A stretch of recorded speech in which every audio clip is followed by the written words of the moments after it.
whatever area that you want to go in it's finances and business, insurance industry, whatever area that you're interested in, find the people who are mastering that and follow their example.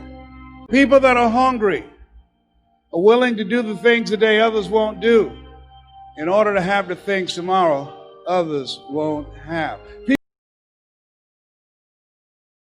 I want to say welcome to this series.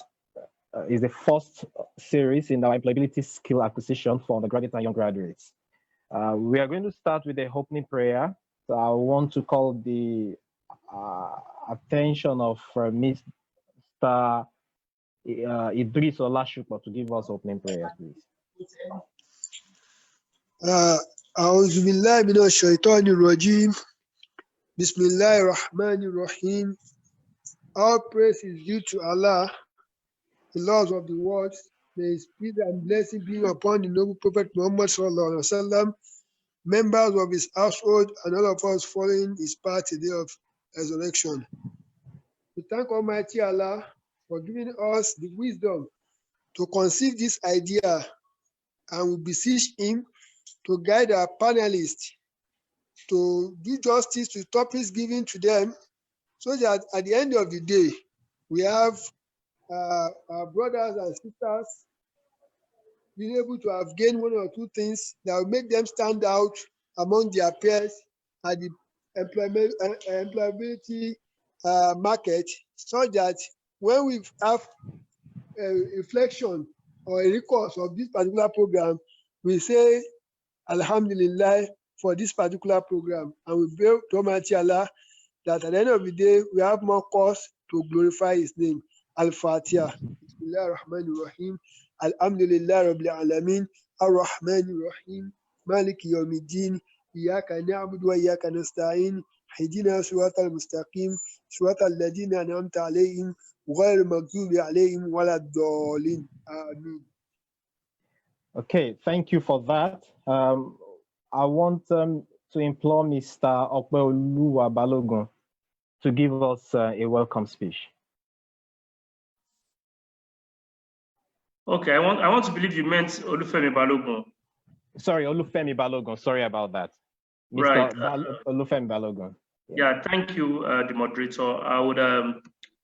I want to thank everybody that is present for this session. Thank you for joining, and thank you for believing in the change that we're looking up to.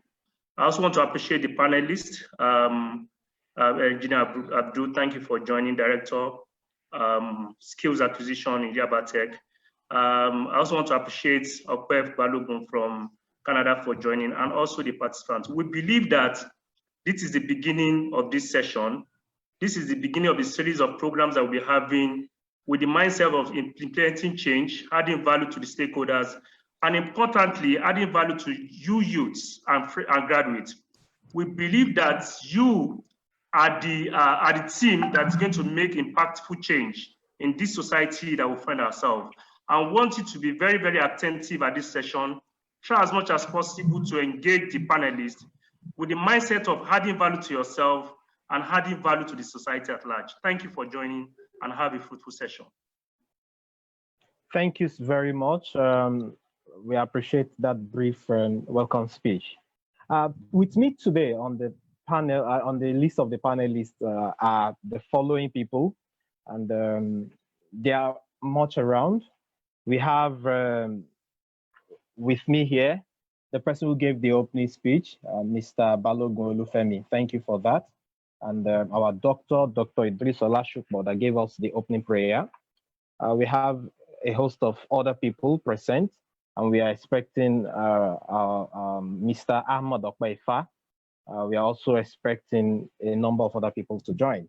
The list of attendees is growing, and that means we can actually proceed into the main reason why we are here. But at the end of this session, we believe that we will be able to learn a number of things, such that individuals who are here will be well equipped with the required skill sets to compete, to have competitive advantage in the market. And so we want you to be very attentive once the session starts. doing justice to the discussions we're going to be having today, we have invited two individuals who are erudite personalities in their chosen fields of endeavor. We have with us Dr. Engineer Ibrahim Abdul.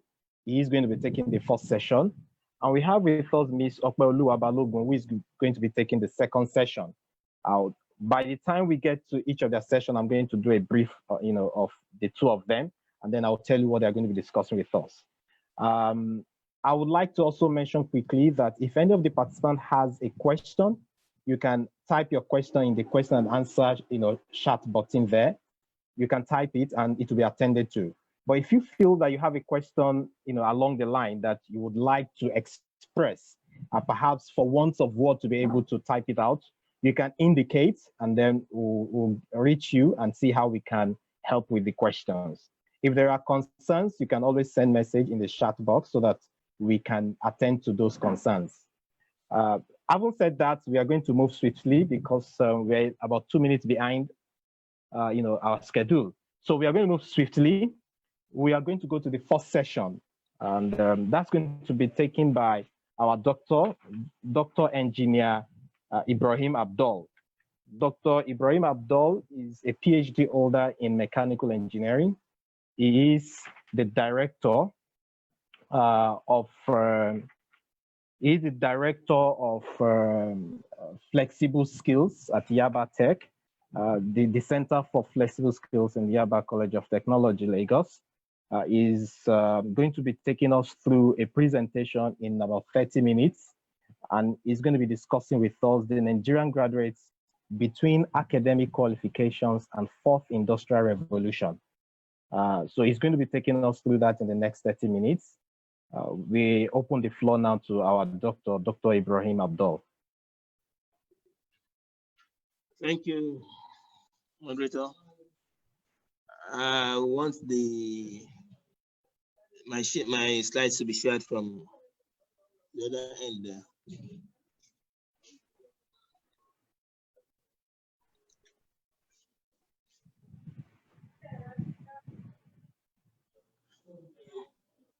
The topic before me is Nigerian graduates between academic qualification and fourth industrial revolution. And I will be talking from the outlines which I have given out here. First, I'll be talking about the fourth industrial revolution, looking at brief history about industrial revolutions. And I'll then be looking at the impact of industrial revolution on skills, the environment, social and economic development. I will also be looking at the effect of industrial revolutions on education and career. After which I will look at the jobs and skills of tomorrow, and looking at the fourth industrial revolution in Nigeria. What are the strengths, weaknesses, opportunities, and threats? And I'll give a parting shot. In all this, we will be, first of all, when we take our mindset to the fact that we are evolving as human beings. And as we evolve, there are different changes that comes along at different centuries, different times. Human beings have gone through a lot of change, and it will continue till Allah wishes the world to exist. So, but when we are looking at, what we are looking at particularly is industry, how the industries have been evolving. And because that is where we all work, and our eating, living, our livelihood depends on the industries around us. And by counting, there have been 4 major industrial revolutions which historians have captured. The first industrial revolution focuses on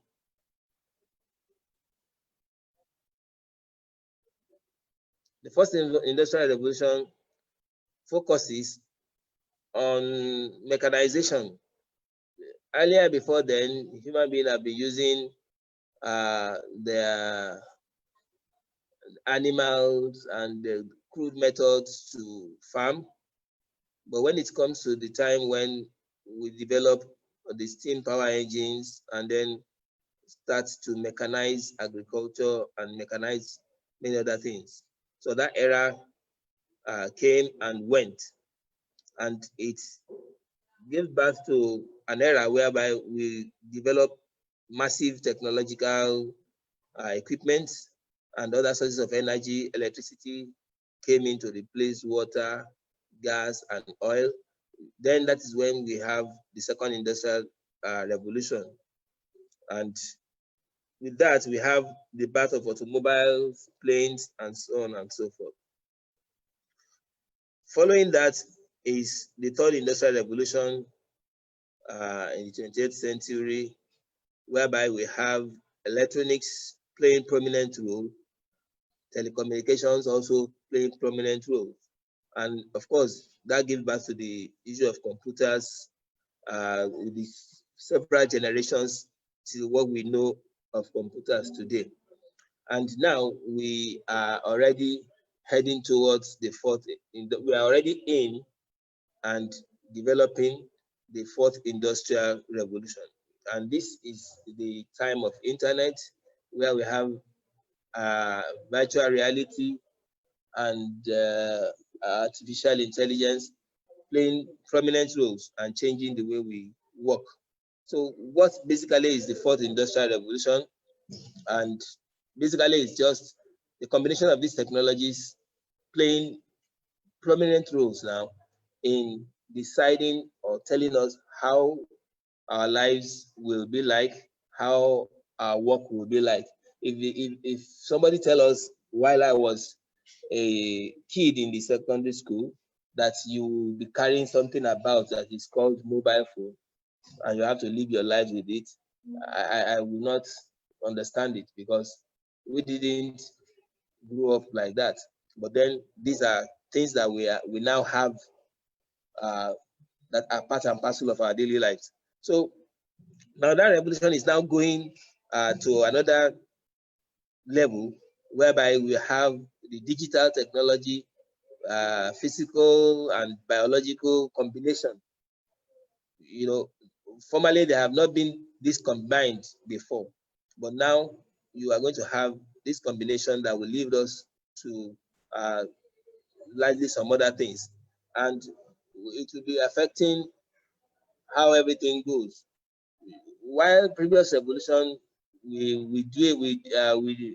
were able to abandon using animals. We went to using machines, and from machines we now started using digital technology, internet, and so on and so forth. So with this fourth industrial revolution, we'll be using a lot of artificial intelligence. Robots will be doing most of what human beings used to do. And then are you driving the vehicle, you will now come to the era of autonomous vehicles. And that is what we will have to live with. So preparing ourselves, preparing our youth, and preparing everybody for that is the main thrust of my talk. We want to look at the coming revolution has actually has started making impacts on many things. Let's look at what the area we are now. We have to stay at home, and we have to work from home mostly, and that is one of the ways where, how our lives will be affected, and it's not stopping, it's just starting, and that is what is happening. So it's going to affect the world of work. It's already affecting the world of work anyway, and it's going to affect many other things. And when you now look at this, some people will become jobless because technology takes over their jobs. some skills will become useless because it cannot find a place in the workplace. So there will be different evolution of skills. Some of the skills people are learning today, they will have nowhere to practice it by the time the fourth industrial revolution takes firm hold on every other thing. So what are the skill sets that will be needed for that fourth industrial revolution by the time it's fully on? There are 4 different types of skill sets that have been identified by researchers and are very, very important. I will first of all start with the third one, which is the technical skills. We are no longer going to be in the area of knowledge alone, but what can you do with your knowledge?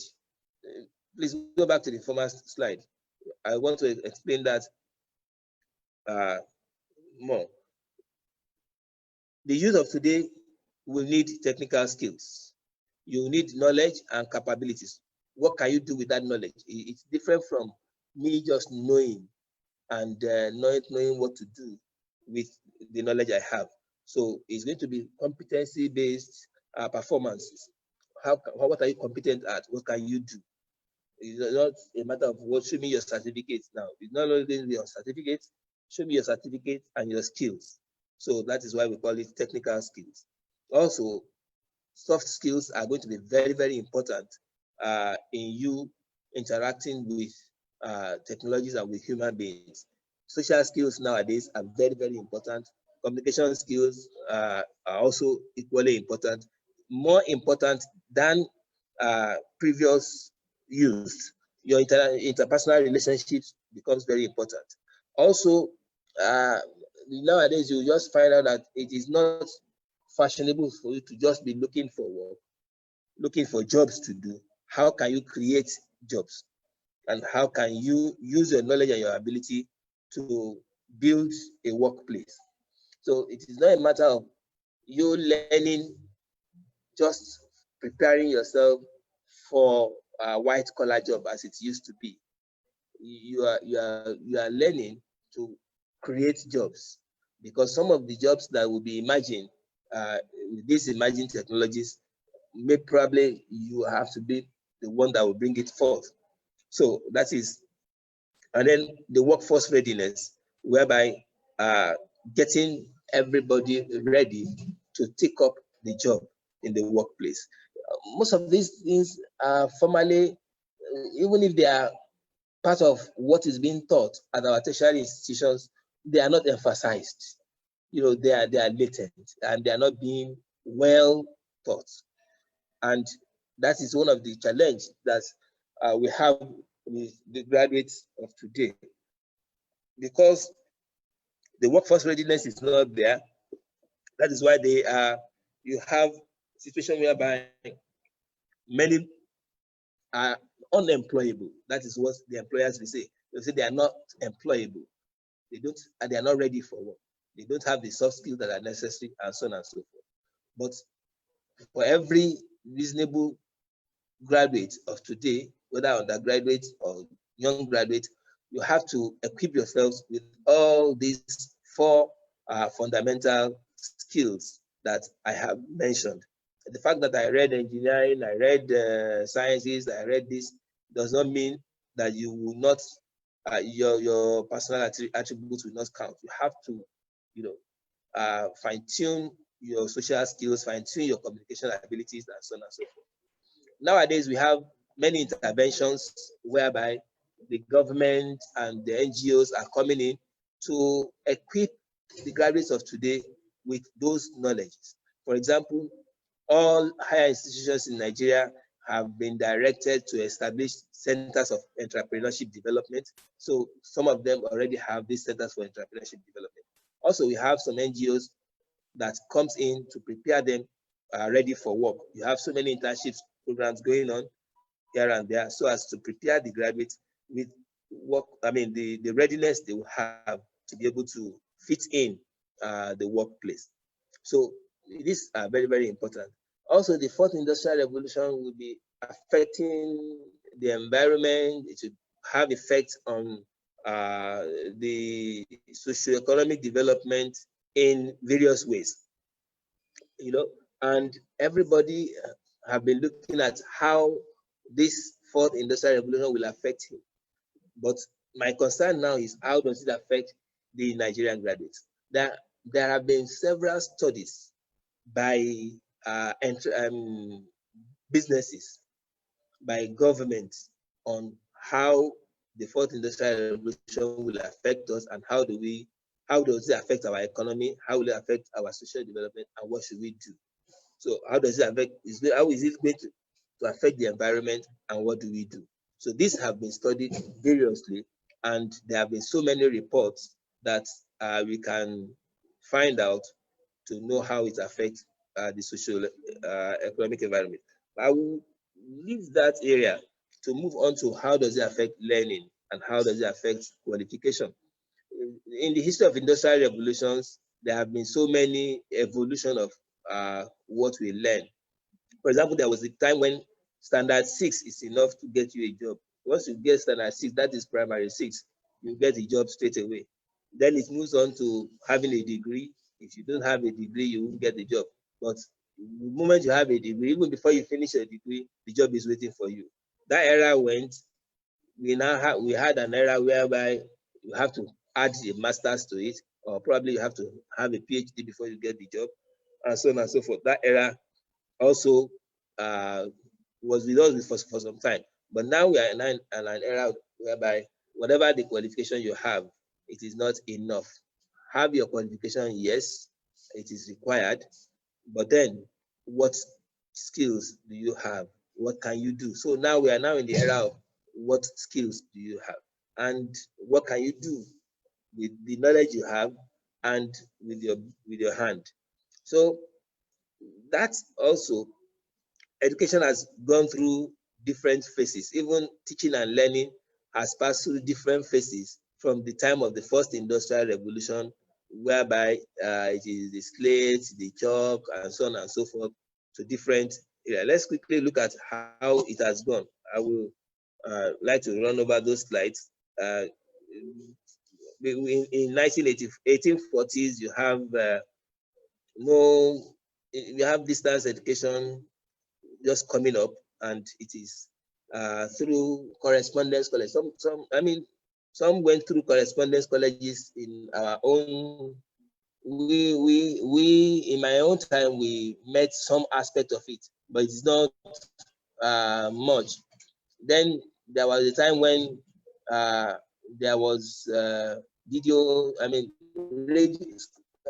radio, something by radio, education by radio. If we still remember Arabic by radio that people used to learn, and so on and so forth. And then it went to the area whereby we are having long distance courses. Some at times you have correspondence, learning by correspondence that is sent to you from abroad, and so on and so forth. Also, there are times when you now have introduction of digitalization into learning. You have the computers is coming in to take over learning. And nowadays, we are talking about digital learning. Even when students cannot go to school, we say they should learn online. So you have digital evolution of learning. The paradigm shift which has occurred. Let me go to the 15th slide there, whereby we have a shift. Can you move? Yeah, just move the slides. Move on. Yeah, that's where we have we moving from era whereby you carry books and to an area whereby all you now need to do is to have your laptop or your palm top, and all what you want to learn is there. So education itself has been changed by this digital industrial revolution. So, and the change will continue, both education and career will be evolving now. There was an era, we are still having past some of that era whereby you work from 9 to 5. The fourth industrial revolution will give us an era whereby you can work at any time. Work will also change. Instead of having a corporate office, you have a flexible office. So there will be flexibility in the way you work. You can work from anywhere. You can work at any time, so long as the job is done. And also, you don't have to be in the office to use the office devices. You can use any device so long as you get the job done. The career is going to be changing such that now, instead of having some traditional job or traditional courses is fast disintegrating. For example, I studied mechanical engineering, and within the last 5 years or 6 years in Yabatech, we have brought out about 7 different departments from mechanical engineering, standing alone. From there, we brought out in the welding and fabrication engineering, standing alone. We brought out materials engineering, standing alone, and so on and so forth. So there will be customization of teaching and learning. Also, there will be no more focus on only knowledge. There will be focus on your ability to learn and learn and learn and relearn and unlearn. And teaching and learning will move from the teacher being at the center stage to the learner being at the center stage. So instead of me being the teacher that will now be a sage on the stage, the shift will now be you, the learner. I will only be guiding you. It is your duty to learn. So all these are the changes that are expected to occur to the world of learning and the world of work. And with all this, it has been forecasted that there are some skills that will become useless in future, whereby some skills will become very, very relevant in future. And it is the duty of the youth of today to learn which area are going to be very, very important in the future. Definitely, there will still be all the areas that will be playing a role. But in engineering, for example, which areas are going to be commanding the money and the relevance, whereby some will be needed just sparingly, some will be needed in a great deal. So the World Economic Forum did a research into the jobs of the future, and it came out with a list of several lists of some jobs that will be very, very important in future. And those lists, you can Google World Economic Forum and have a look at those ones. In the health sector, jobs like as stated there, some of the jobs that are not, very, very common before will now become important now, that you need to look at, rather than you thinking of, some people, because they are looking for admission to medicine, they will spend 6 years, 7 years, 8 years until they get admission into medicine. Whereas instead of doing medicine, there are so many other courses that could be done that will even become very important and relevant in the future. Some people will spend years looking for admission into mechanical engineering, whereas it is very, very easy for them to do welding and fabrication engineering, and far easy for them to get a job with welding and fabrication engineering rather than staying with mechanical engineering. Of course, they will not employ a mechanical engineer tomorrow for a job that requires the welding and fabrication engineer, because welding and fabrication is formally, there are no welding and fabrication engineers. There are only mechanical engineers that are trained on welding. I'm using this as an example. There are mechanical engineers that are trained on welding, but nowadays, rather than you being trained generally on mechanical engineering first, you will be trained as a welding and fabrication engineer straight away. So the same thing happens to all other professions. Apart from the training, there are some skill sets that are very, very important for you to have under each area. So you can have a look at it when you look at as have been shown to you on the slides. You have the care area, you have engineering and cloud computing. When you are in that area, if you are studying engineering, what are the skills that you must have along with the degree that you are doing? So it is important for graduates not to limit themselves to the certificate they are having, or to limit themselves to the course they are doing. Rather, they should also, by the sides, take some skills development courses. And that is important. Even before you graduate, if you are the type that have the capability to combine, and many of us do have that capability, unless we want to become lazy or we don't want to explore the capabilities that are God-given. Because if you look at the time you spend on social media, the time you spend playing and all other things, it's not that it is enough for you to use those time to get some other skills that can complement your certificate. If you don't, then you will be undoing yourself. By the time you finish or you come out with a certificate, and your employer will be asking for where are the skill sets that follows this certificate. You have to go back again and start that. And nowadays, learning has become so flexible. In my own center, we call it Flexible Skills Development Center. We're talking about because you can learn from any time, anywhere, anyhow. So it is not compulsory that you must be at the class to learn. And nowadays, there are so many learning centers and so many online learning platforms where you can acquire these skills. So I will advise each and every one of us to look at the relevant area where we want to work. What are the emerging jobs in those relevant areas?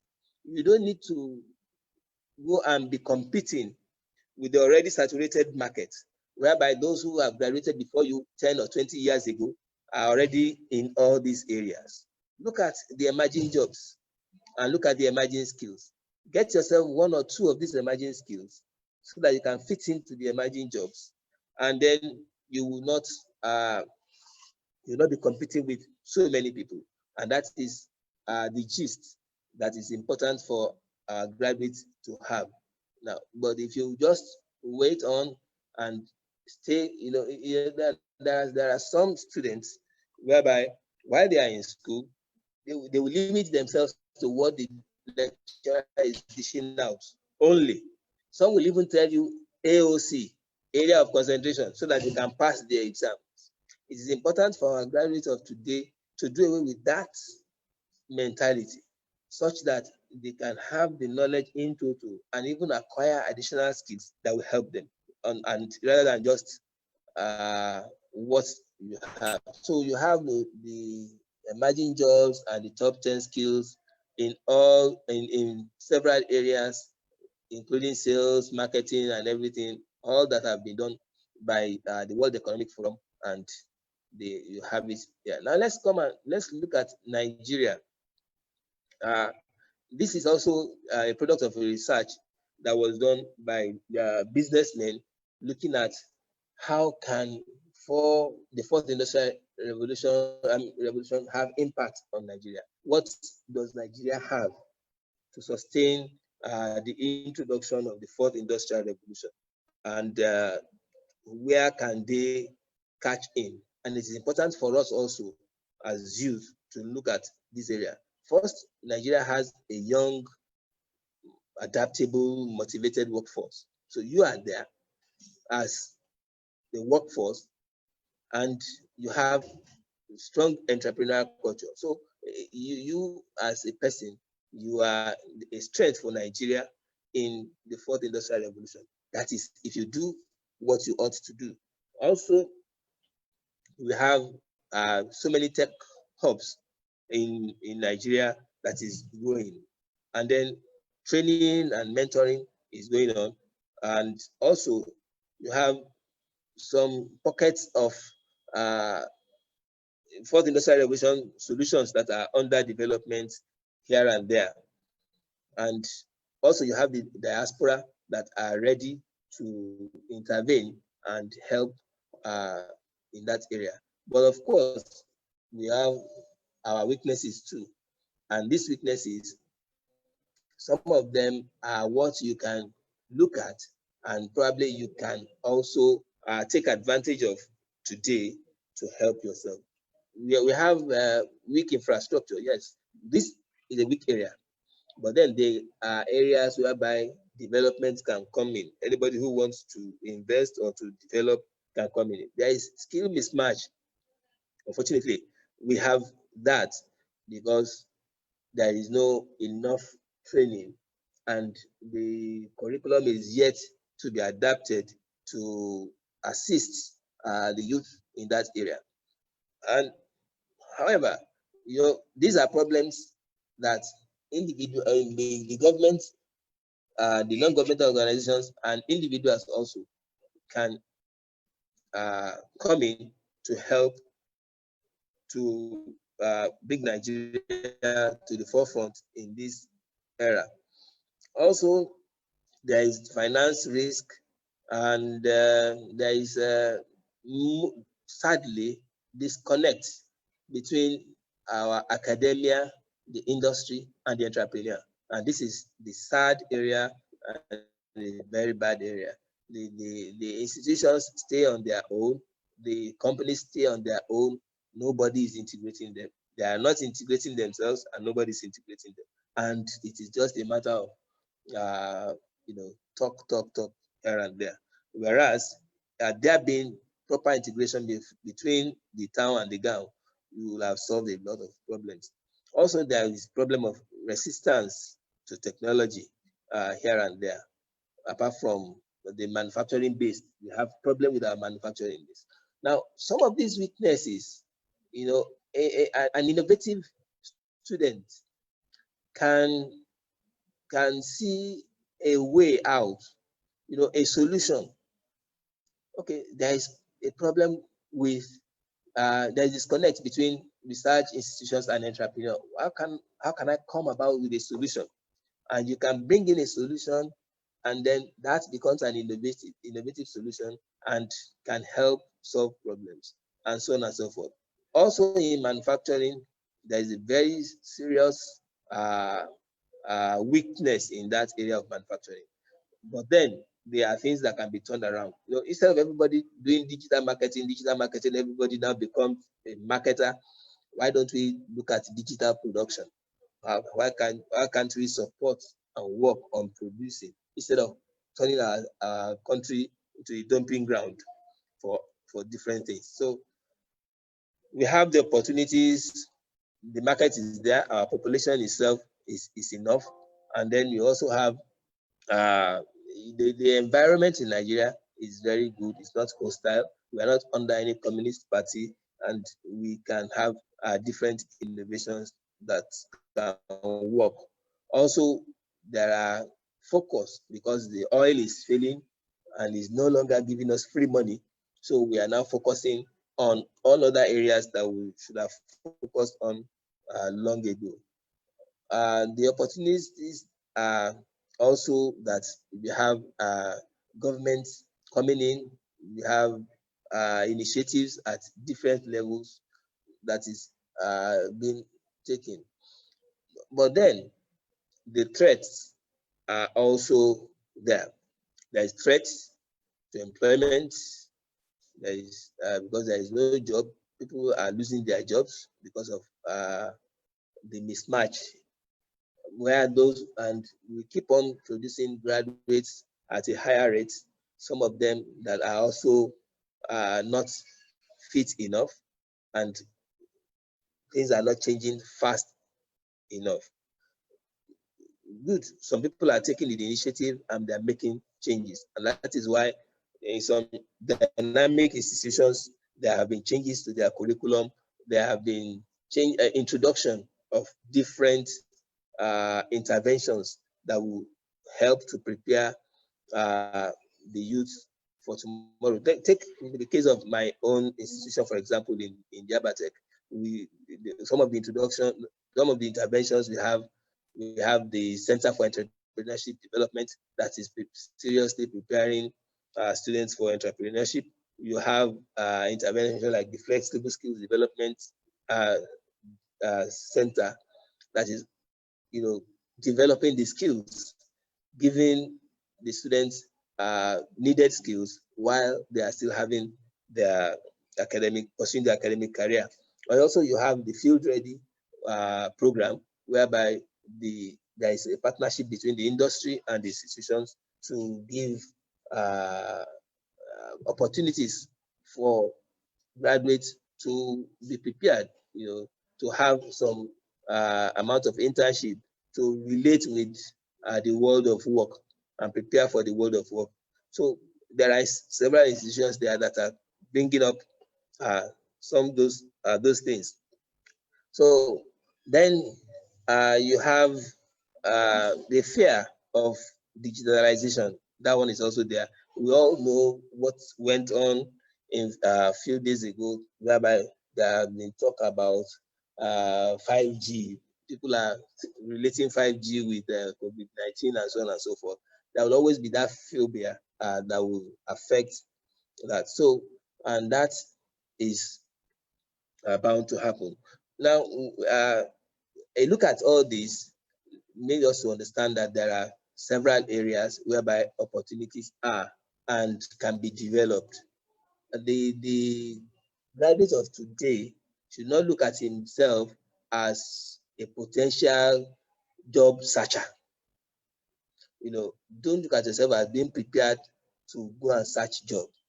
Look at yourself as somebody that is prepared, and prepare yourself also to take advantage of whatever opportunities there are in your environment.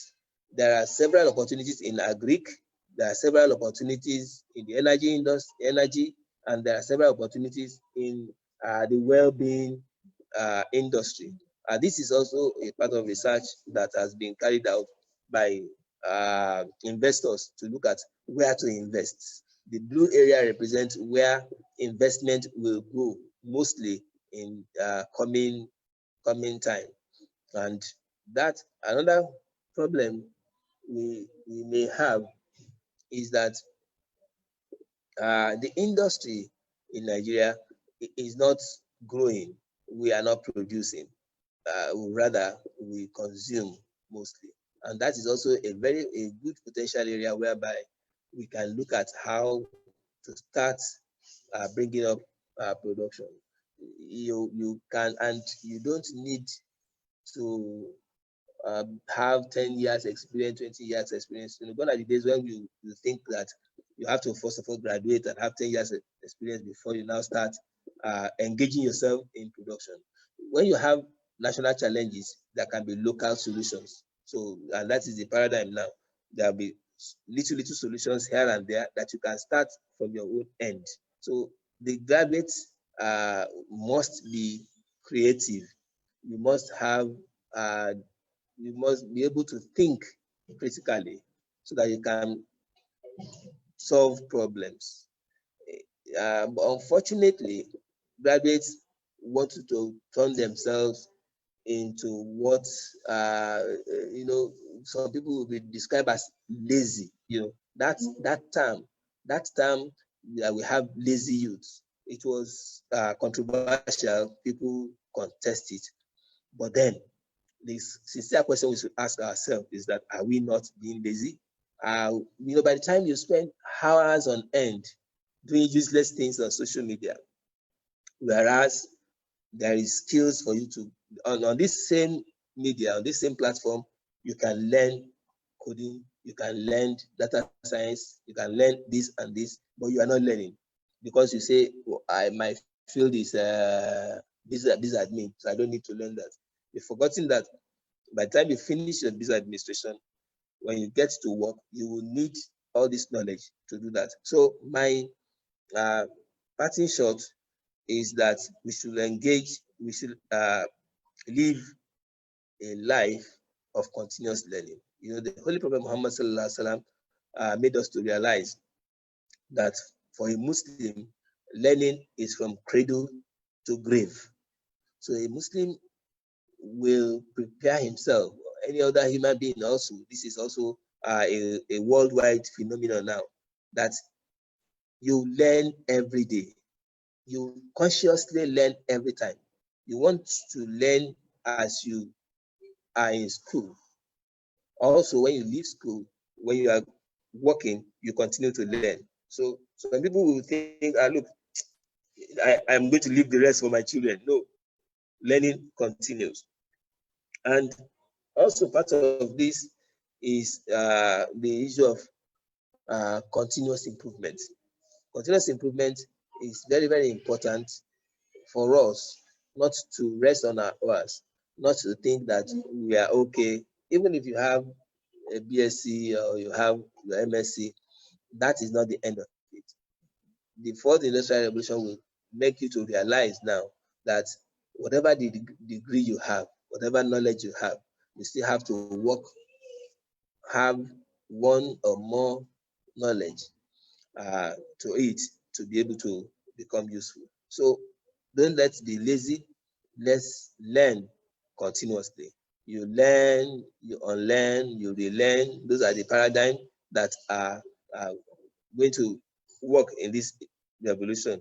Also, you should prepare for continuous improvement of yourself. You improve in several areas. Don't forget, you are created with multiple talents. And because you have multiple talents, you are multi-talented, you should not shy away from trying your hands in new things and learning new things. Nigeria educational system is not advocating that our youth should just be straight-jacketed on whatever they are being taught, but is making them to be flexible and to be able to adapt to different situations they meet themselves and to learn and relearn all the time. I will leave us with this parting shot and hope that we will repackage ourselves and refocus and know that we have a lot before us. It is not the time for us because the volume of work is not there or the schools are not in session and you think there is nothing you can do. There are a lot you can learn now and you should learn and be learning. Yeah, thank you very much, Dr. Ibrahim Abdul, for that beautiful presentation. You finished right on time, 30 minutes. And everything you have said is quite very intriguing. The fourth industrial revolution is here, and it has come to stay, and we all need to adjust to it. I once read a book that talked about before the future catches up with you. That future is here already. I want to believe it already caught up with all of us. It means we all have to upskill, and we need to start asking ourselves the required skills to be able to survive the new normals and what's going to happen into the future. Thank you very much. And we'll be able to attend to questions as we go along. So we want your participants to send in their question. It's open. You can send it through the chat box. Once we have your question, some of it can be attended to by the facilitator. They can attend to some of those questions. Anyone that requires that they need to speak to, they will be allowed once we get to the question and answer forum. Thank you very much, Engineer Ibrahim Abdul. So quickly, because of time, we are going to move to the next discussion. Now that the doctor told us about the need for us to upskill and the need for us to find relevant, what is relevant as the future is changing. We have a lot new normals, unfolding before us now. It's a time where we need to start asking ourselves what kind of changes we would like to see, what kind of difference we would like to make. This is not a time to start asking ourselves the kind of courses we really want to do. And then it's about first understanding what kind of changes you want to make, the differences you want to make, and then that can help you identify the kind of courses you will do. Also, for those who are graduates already, they are going to be out of school and they'll start looking for job.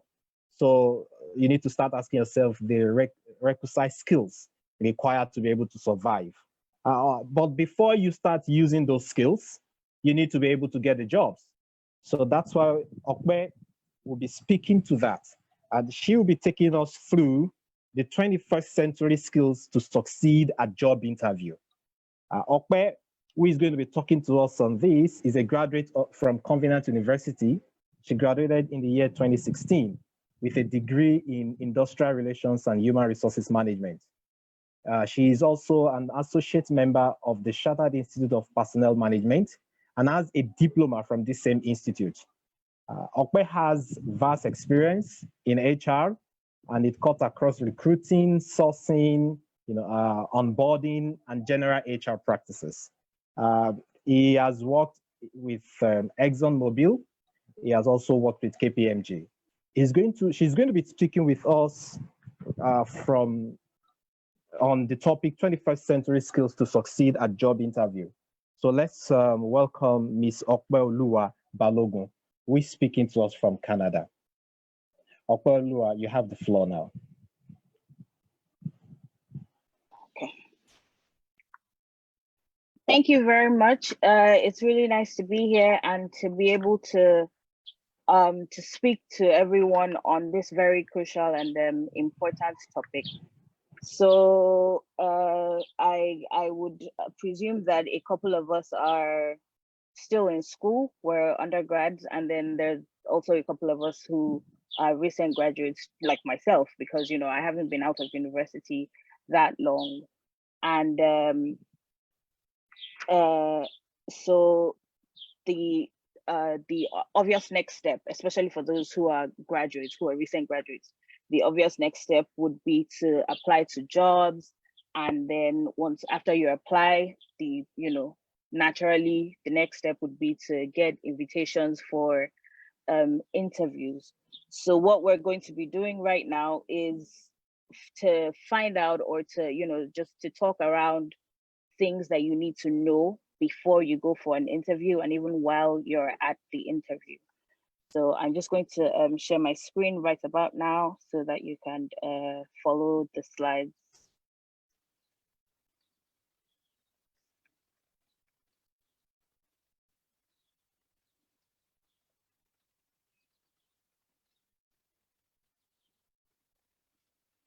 All right, so to start with, these are what I'm going to be giving, what I'm going to be sharing with you they're just tips, and they're not, it's not rocket science. It's not things that we've never heard before. These are things that we've heard over and over again. A quick search on Google for interview tips will bring up all these things and so many more that everyone should be familiar with. So as I said, a quick search on Google, if you just type into Google common interview questions, all these questions listed here will pop up right away. These are staples at any interview that you go for. The first question almost every time at any interview you attend would be to, the interviewers want to know about you. They would say, tell me about yourself. At this point, they're not expecting you to start talking about your position in your family or how many children you want to have in future. I've had interviews where, we asked the interviewee to tell us about herself, and she went on to tell us about how she wants to have 2 children in the future and she wants to be married in the near future. That's not what anybody is asking you about. At this point, when an interviewer is asking you to to speak about who you are, it's a quick, they're expecting you to give a quick elevator pitch. Let us know who you are. Let us know how relevant you are to this position that you're interviewing for. A couple of these questions will be expatiated on in further slides, so I'm just going to run through all these questions right now. Then another important question that you would get is, what do you know about the company? what do you know about the industry that the company operates in, and what do you know about the position as well. At this point, the interviewers want to know that, that you've done your research, that you're not just coming because you're not just at the interview because you saw an open position and you want to apply, or just because you want a job. They want to know that you're a good fit for the company. They want to know that you know what the company is about, the industry that the company operates in. And that knowledge is very important. It shows that, as I said, that you have done your research. It shows that you're confident in the skills that you have and how those skills can translate to to you getting the job and you working in that company. Another question that you would usually get at an interview is, what are your strengths and weaknesses? At this point, the interviewer or the interviewers want to know how aware you are of yourself. Self-awareness is very, very important. They want to know what you think you excel at, and what you think needs a little bit of work.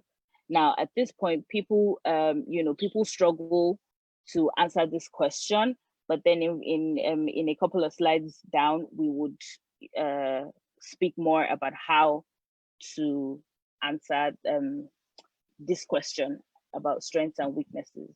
Why are you the best candidate for the job is another question that you would probably get at an interview. Again, this question is geared towards you linking your skills and linking yourself, linking what you have currently, the knowledge, the skills, the education that you have, to the job requirements. Why do you think, out of all of these people who have applied for the job, why do you think we should pick you? Again, this is another opportunity for you to, in quotes, sell yourself and put your best foot forward. Let the interviewers know what value you have, what value you're able to bring to the company and bring to the table. Where do you see yourself in 5 or 10 years, and what are your long-term goals? That's another question that interviewers ask very often. And this is just so that for interviewers, this is a very good question, because it helps you know that the person that you're speaking to, the person that you're planning to hire, has a plan. The person has a growth plan, a development plan. It also helps you know if, if the interviewee's plan is in alignment with the organization's plan. So if you go on to, if you apply to a graduate trainee position or a management trainee position at an organization, and then you say that, and they ask this question, where do you see yourself in 5 to 10 years? And you're talking about, maybe going to further your education and, stuff like that. That may not be in alignment with the organization's plan, because for a management training position or for, a graduate training position, they're probably looking for people who they can train and, who can move on to occupy mid to high level positions in the organization within 5 to 10 years or 12 years thereabouts. So if you're saying that at that time, when the organization is hoping that you would have gained all the training, all the knowledge, all the skills to move on to to positions of mid management positions, or even high level positions, if you're saying that is when you want to go and get a master's degree or get a PhD degree, then that may not work for the organization. So that's one reason why employers would be asking where you see yourself in a couple of years down the line, what your long-term goals are, and questions like that. Another question is, why do you want to work for our company? At this point, I usually tell people this is a very nice time for you to let the employers know that that you think that the company is a great company, you like the company culture, you think it's a world-renowned company, and you would like to be able to learn from a company that is such a huge player in the industry, stuff like that. It's also important for the employers to know that you're not just applying to their company because you can, or because you're looking for a job, but because you think that there's some value to be gained at the company, and there's some value that you can also give to the company. Now, then employers would also go on to ask certain behavioral questions just to get a feel of, who you are, how you behave in certain situations. So at that point, you would get questions like, tell me about a conflict situation you've encountered and how you handled it. They're not asking for a time when you physically fought with somebody or you verbally fought with somebody in school or somebody at home. No, that's not what they want to know. They want to know how you've handled situations of adversity, probably, for example, for students, maybe you had a difficult lecturer or you had a difficult classmate, and you had to do like teamwork or group works, stuff like that. How did you handle that situation? That's very important for employers to know, because conflict is a huge part of human life, human nature. So whether you like it or not, whether you expect it or not, there will be conflict down the road. For example, if you get the job and you get into the organization, you may not have the best of relationships with maybe some of your co-workers or even your supervisor, or also you can really encounter conflicts with anybody, your co-workers, your supervisors, if you have customers, your customers. So they want to know how you approach situations of adversity, how you approach conflict situations. Nobody wants to employ somebody who, when they're under pressure, they begin to cry or they begin to shout or they begin to throw things. Those are very, very unprofessional behaviors, and nobody really wants to, have such a person on their team. So employers want to know, step by step, how you were able to identify conflict, how you were able to work through it, and the end result of your conflict resolution means. Another behavioral question that you would probably get from an employer is, tell me about a difficult situation you encountered in your last role. This is very much related to the question about conflict and how you handled it. Tell me about an achievement you're very proud of. Now, at this point, this is a very good question for you, the interviewee, to open up to the interviewers, the employers, about one or two things that you think are very great that you have done. This doesn't have to be, for example, as I said earlier, like a couple of us are undergrads, we're still in school, so nobody is really expecting you to say an achievement that you've made at work.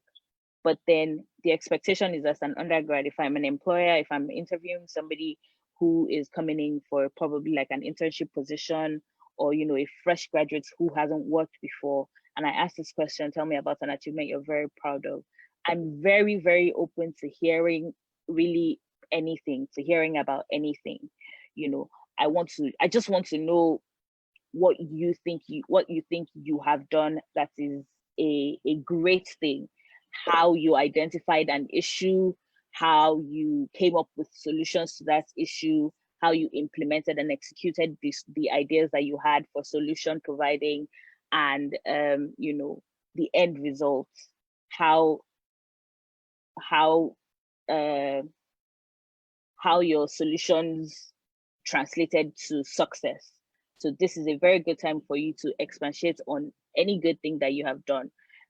Be it, you organized a seminar, you organized a workshop for your classmates, or for example, when I was really, really, really fresh out of university, this was like a couple of weeks after I had graduated, I worked for like a couple of weeks at a company. I got the internship, and then I got there and there was really nothing for me to do. I was bored out of my mind. Every day I would go to work and just sit down, and there was absolutely nothing to do. So I thought, well, this is a very good time for me to come up with an internship plan, so that interns who come after me will not have this experience. Interns who come after me will not, resume and just come in the morning, sit down, look, go for lunch, come back, look again, and then go home.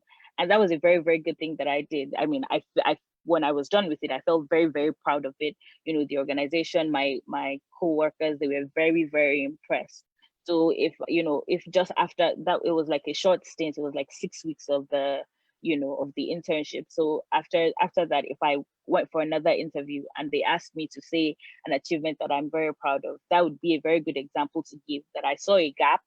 There was nothing for interns to do. There was no schedule. There was no plan for interns to follow. And I filled that gap. And, and the organization was committed to, taking that solution that I had provided and using it going forward. So now we're going to go into a couple of these questions in depth. And this is going to help us know exactly how to answer a couple of the questions that I have already talked about.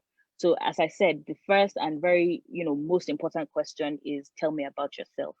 This question sets the tone for the interview. How you respond to this question, the answers you give to this question, they kind of set how the rest of the interview would go.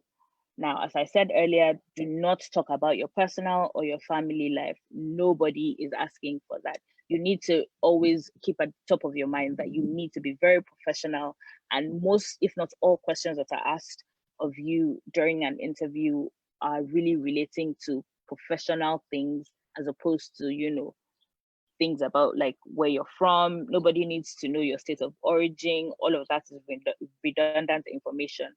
So you want to talk about things like your qualifications, your professional education background, why you're a good fit for the company, what you know about the position, and you need to be able to tie why you're a right fit for the company and what you know about the position. Also, this is a very good time, or at this point when this question is asked, tell me about yourself, you need to be engaging. As I said, it's like an elevator pitch. It's maximum of 1 minute 30 seconds, 2 minutes. You just go on about who you are, what you've done, where you're coming from, where you hope to go to.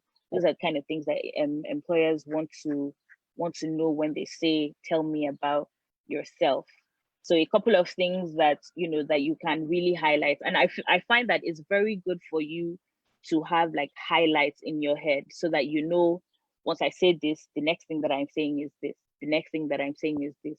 This, I mean, not to sound rehearsed or not to sound practiced or not to sound like not to sound like a machine or a robot, but then it helps you organize your thoughts and know exactly what to say afterwards. So this is, at this point, you want to talk about if you have worked at any other company before, or if you're a fresh graduate, or if you're even still an undergraduate and you're still in school, you want to say what companies you've worked at or what school you attended, whichever one is most relevant or more relevant. You want to say what role or roles you've occupied in the past in organizations that you've been at, or maybe if you were in some sort of organization while you were a student, you also want to make mention to that. How long you've held that position, that shows how long you've had to acquire some of the skills that you would be talking about, and then the major responsibilities that you held while you were at that position, whether it's at a company or at an institution. Now you need to make your story, as I said, you need to tell a wholesome professional story. Let them see you as a professional in a nutshell. And you also need to make that story accomplishment oriented. You need to let them know what you've done at the places that you say you have been at.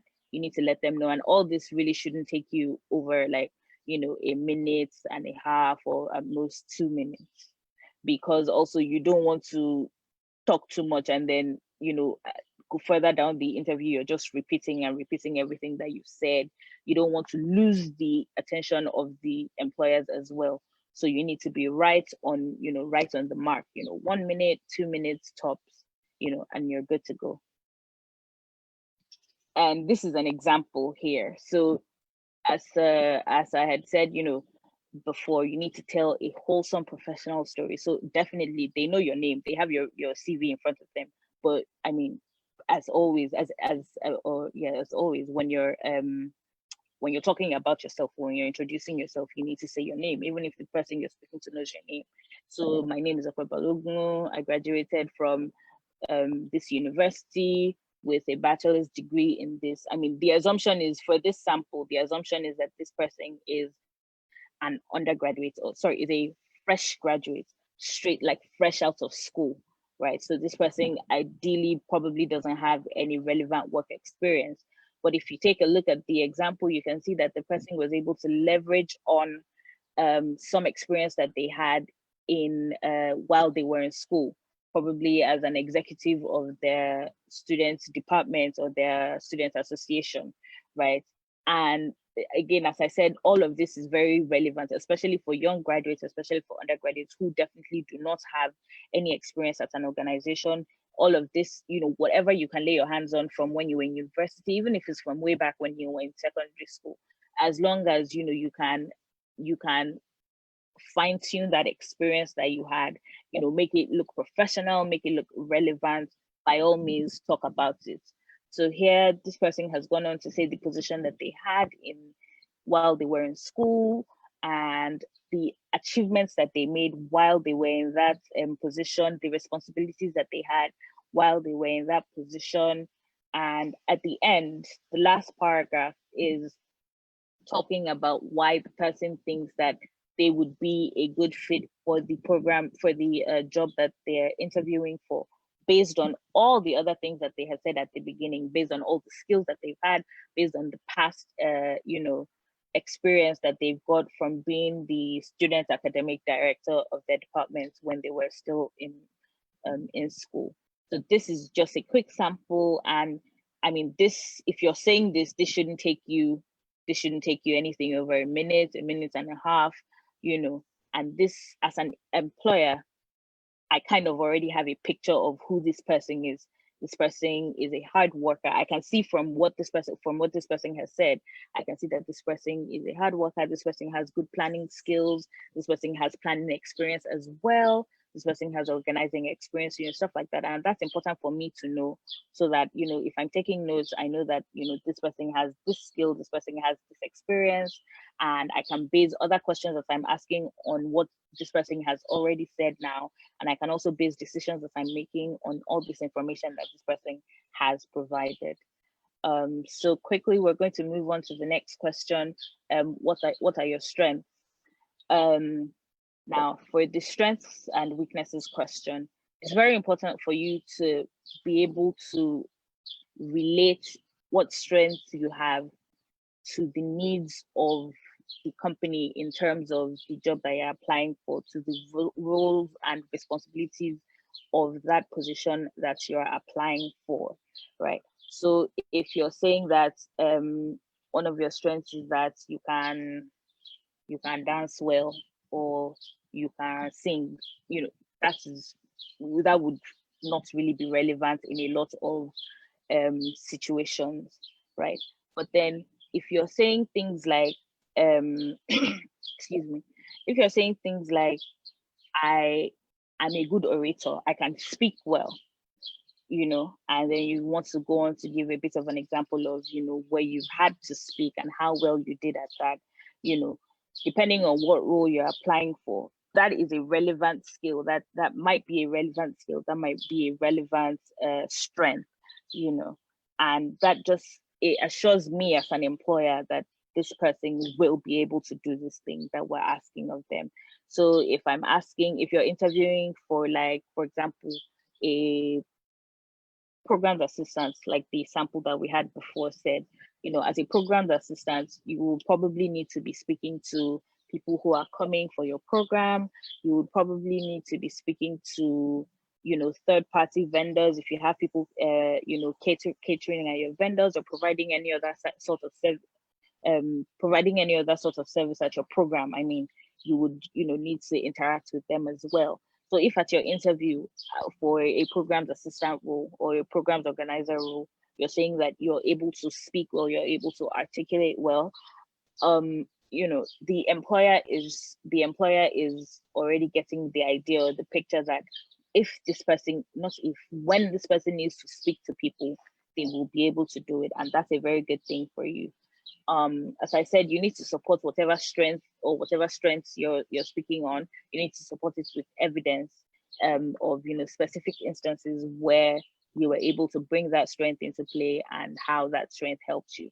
So right on the side here, we can see that there's another sample, so here this person talks about being highly motivated and extremely passionate about developing. So the assumption is that this is a tech person, for example, and towards the end, the person talks about how he or she was a go-to person for last-minute projects at their previous internship because they could always turn a project around within 24 hours. So this is a specific example or a specific instance where their strength about being highly motivated and being extremely passionate, where that has been highlighted.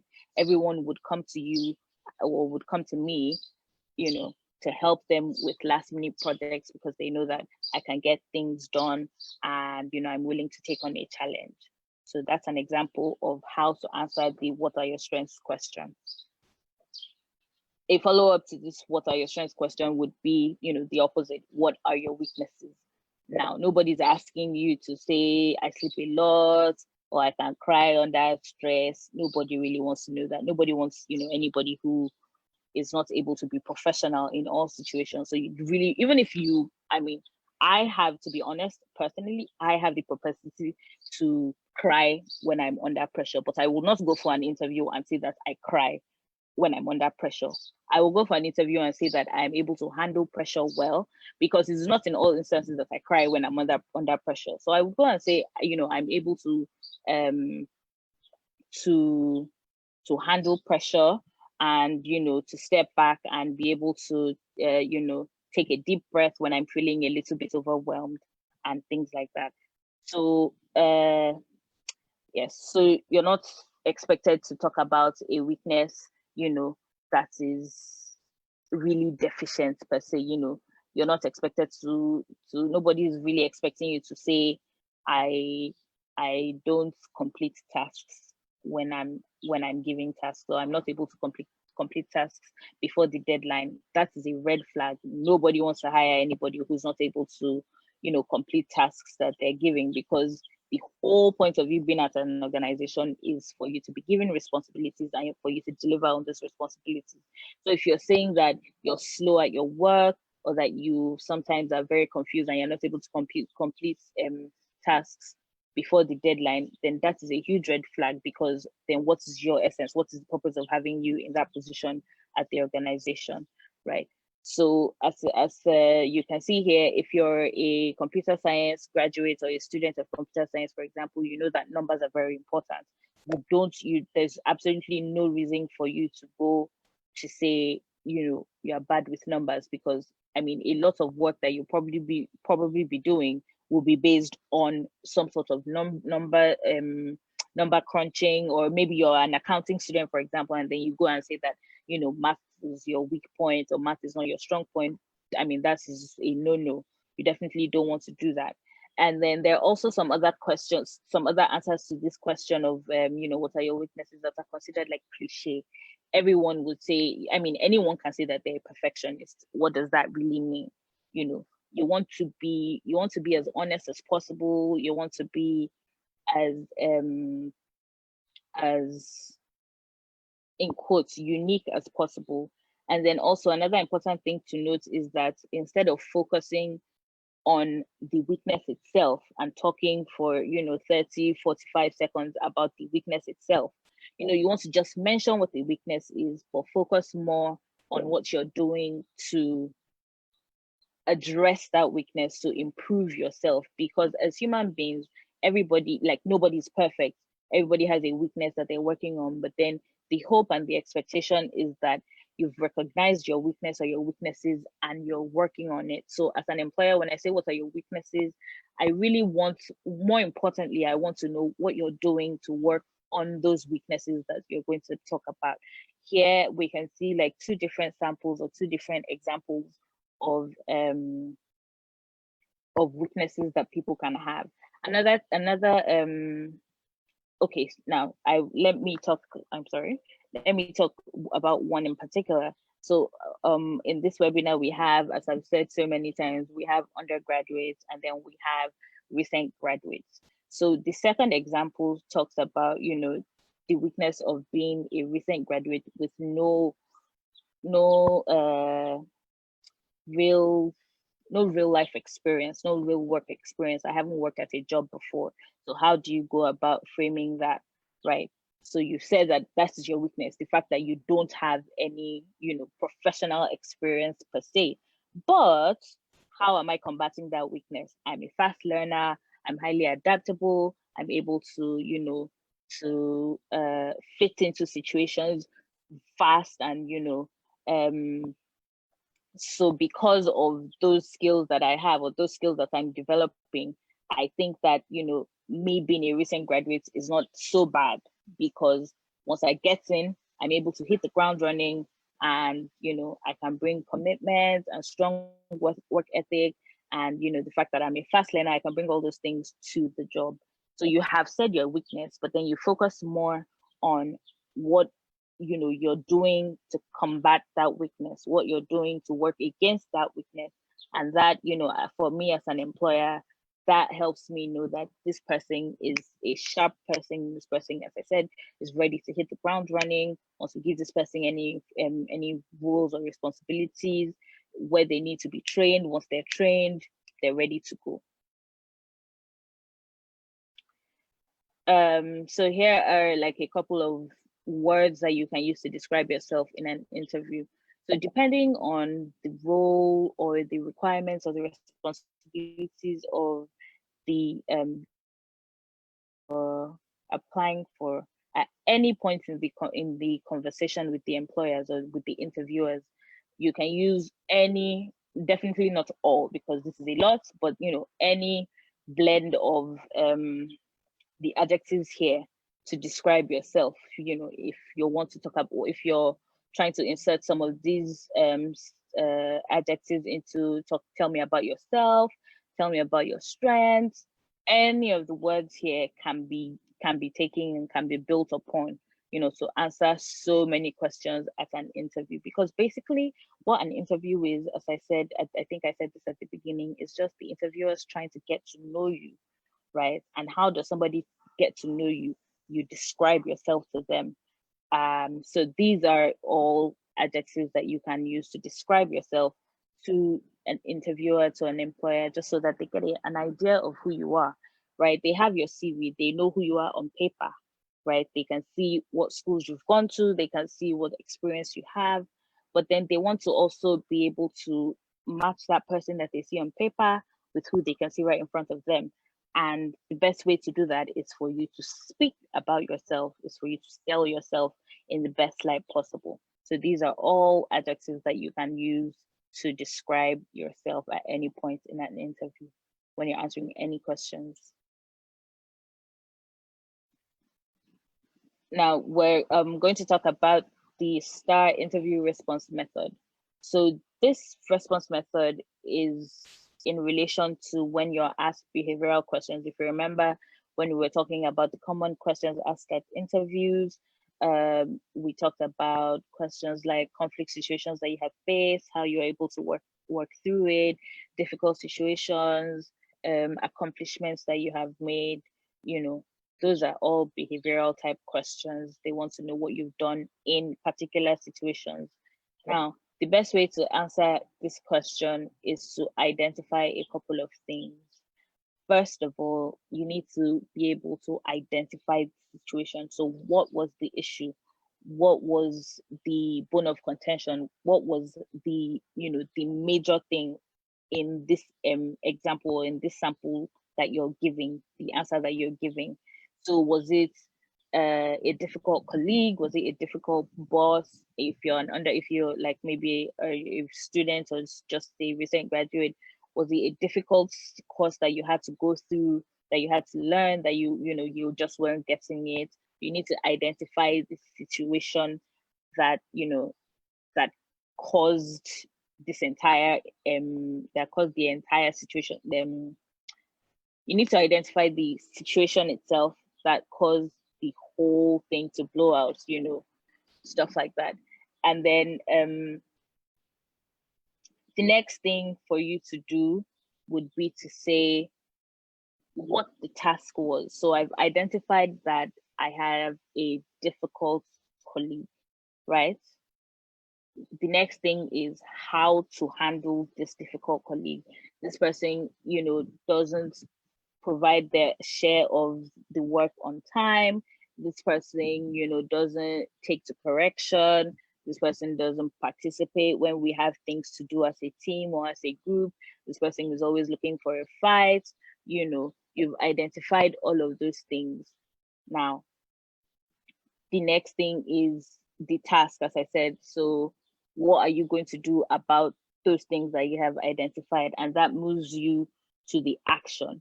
So you have identified that the person is difficult, the person is not, the person is a procrastinator, the person doesn't deliver on their roles and their responsibilities. What do you do about that?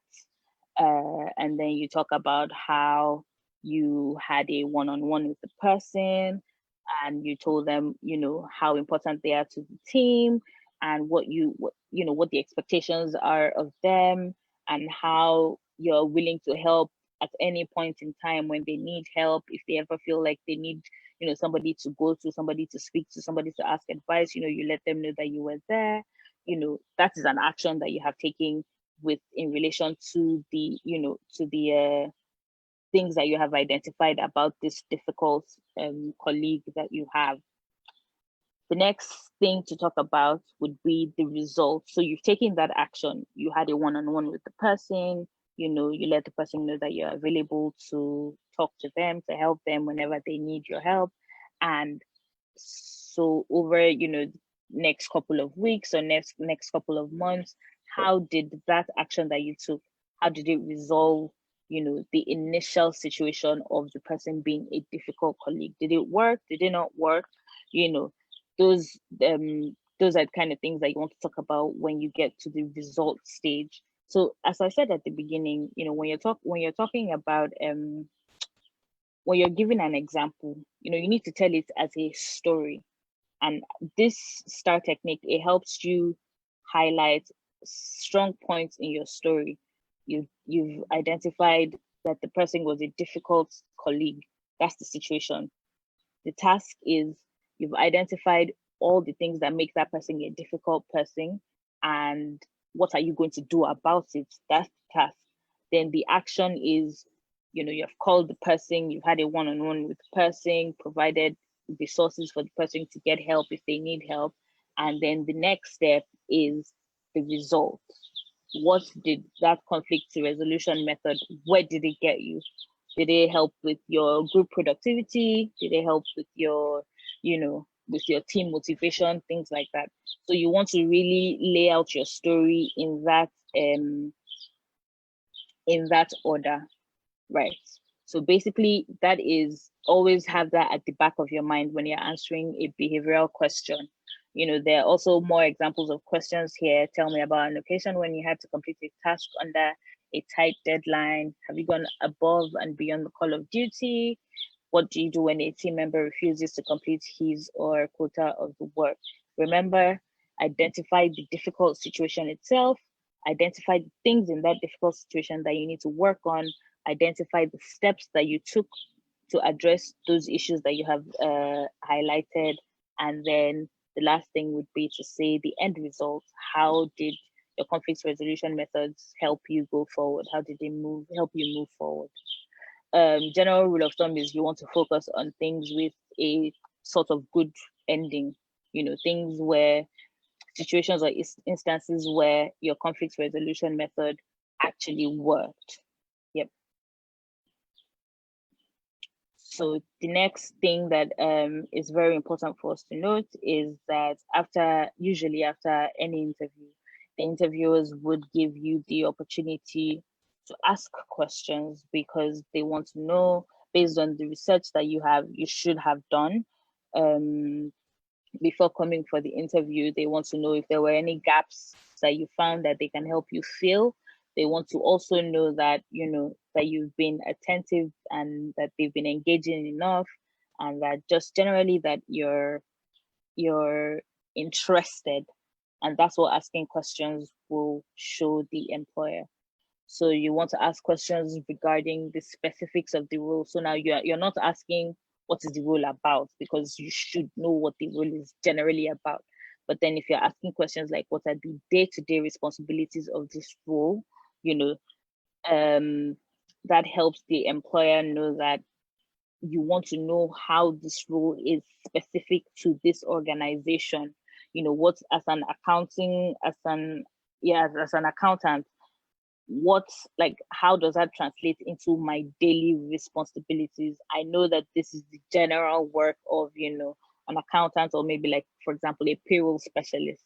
I know that this is the general work that I would be doing, but then like, I mean, what would I be expected to do like on a daily basis? What would I be expected to deliver on a weekly basis? You know, that just shows the employer that you're very, very interested, and that you're very, you know, you really want to know more about the role, more than they were able to put in the job advertisement that they put out.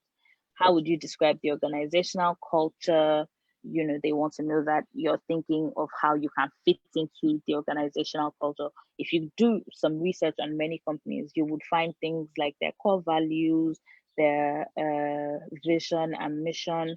So you want to ask questions about how, you know, this is what you say, this is what this company says that they believe in, this is what they say that they do on paper, but then how does that translate to, you know, everyday life in the organization? How does that translate to how things are done, bureaucracy, you know, things like that. So you want to ask questions relating to, you know, organizational culture, business goals. Also, another good place to focus on would be learning and development. So if you're someone who's interested in, you know, development, personal development, trainings, you know, getting more skills and acquiring more information about the role that you're currently holding, you want to ask, and you want to find out if the organization is also interested in that. Does the organization take training and development, or learning and development, very serious? They train their staff very often? Do they help staff with their personal development? Do they help staff get more skills generally? And then you also want to probably ask questions with relations to the particular team that you would be working on. How big of a team is it? You know, what are the responsibilities of all the other people on the team? These are questions that you can ask as well. Another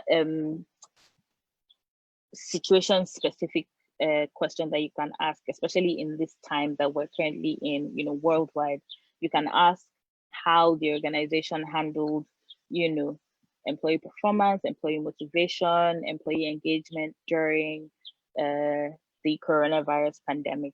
That just helps you know what kind of organization that you're getting into. Generally, the gist of an interview is the employer wants to know about you. But then at this point in the interview where you're asking questions, this gives you an idea of what the company that you're applying for, what that company is, what that company is about, and if in fact that company, you know, fits you. I mean, because you're also an entity on your own, there would be things that would go well with you, and there'll be things that will not go well with you. So it's all nice and good for the company to look nice on paper, but if you're hearing things, or you're hearing answers to these questions that you're asking that are not favorable at all, you know that you will not be able to fit well into this organization. So even if they call you, and even if they say, oh, you've done well in this interview and we want you to take the job, you're like, nah, this isn't for me. I can't, you know, work in this kind of company with this kind of organizational culture, or things like that. Also, you may want to ask questions regarding, you know, what are the next steps.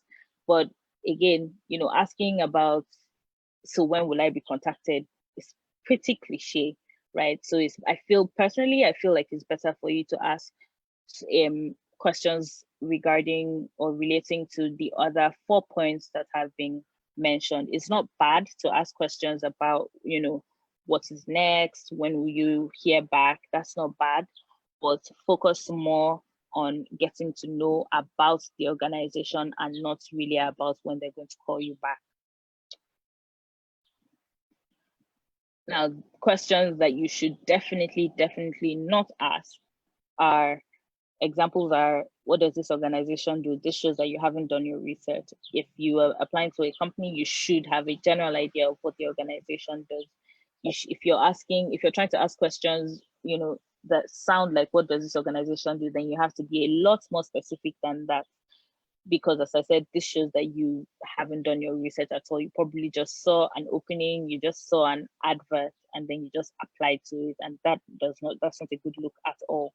Another question, or another, type of question that you should probably not be asking is, does this organization provide lunch, staff bus, internet? All those things are, they're not the most relevant things. You should be talking more about things that are relevant to the position that you're hoping to get in the organization, as opposed to the perks that you can get as a member of that organization. All those are secondary. Don't ask questions related to salary and benefits first. So this is a tricky one for people, because you want to know what the compensation for that particular role is like, but then you need to be very, very tactical about it. And, you don't just blurt out, so what's the salary for this role? You want to frame your question in this way, for example. So you can say something like, based on the research that I have done, I found that, that the salary range for this particular position is within, is between like 100,000 to 250,000 for fresh graduates.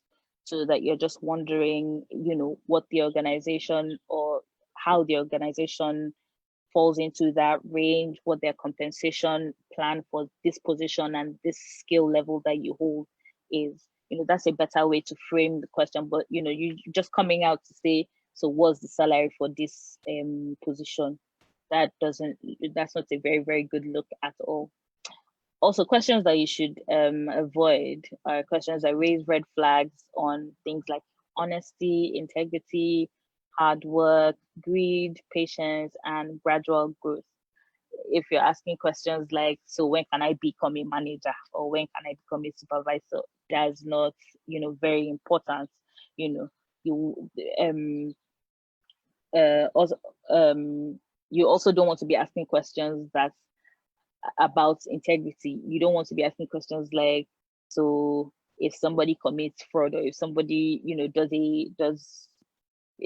somebody does something bad, for example, in the organization, how do they handle it? All those questions raise red flags, because if I hear that question as an employer, then I'm thinking, so is it your plan to come in and commit fraud? Is it your plan to come in and do bad things? Why is that something that is so important that you have the opportunity to ask one or two questions, and that is what you're asking? That's not a very good look for you as the interviewee. Another good habit that, I think that is important for people to cultivate is, after the interview, so you've done the interview, you've had the interview, you've thanked the interviewers, they've answered your questions, you've answered their questions, and you've gone home, you've parted ways, you're back in your house.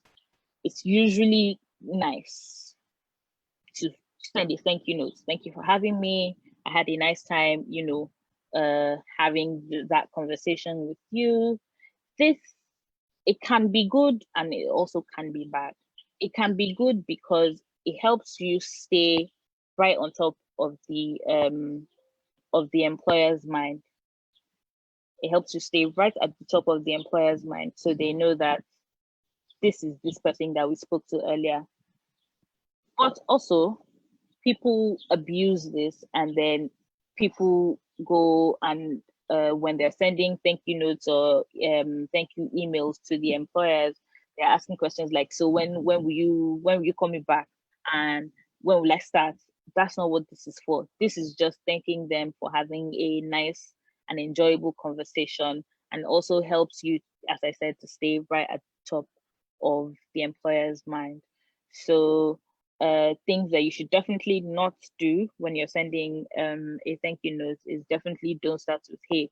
Always remember, whether in person, whether in your communication, verbal, oral, like whatever communication, so written and unwritten communication that you're engaging in, you want to be as professional as possible.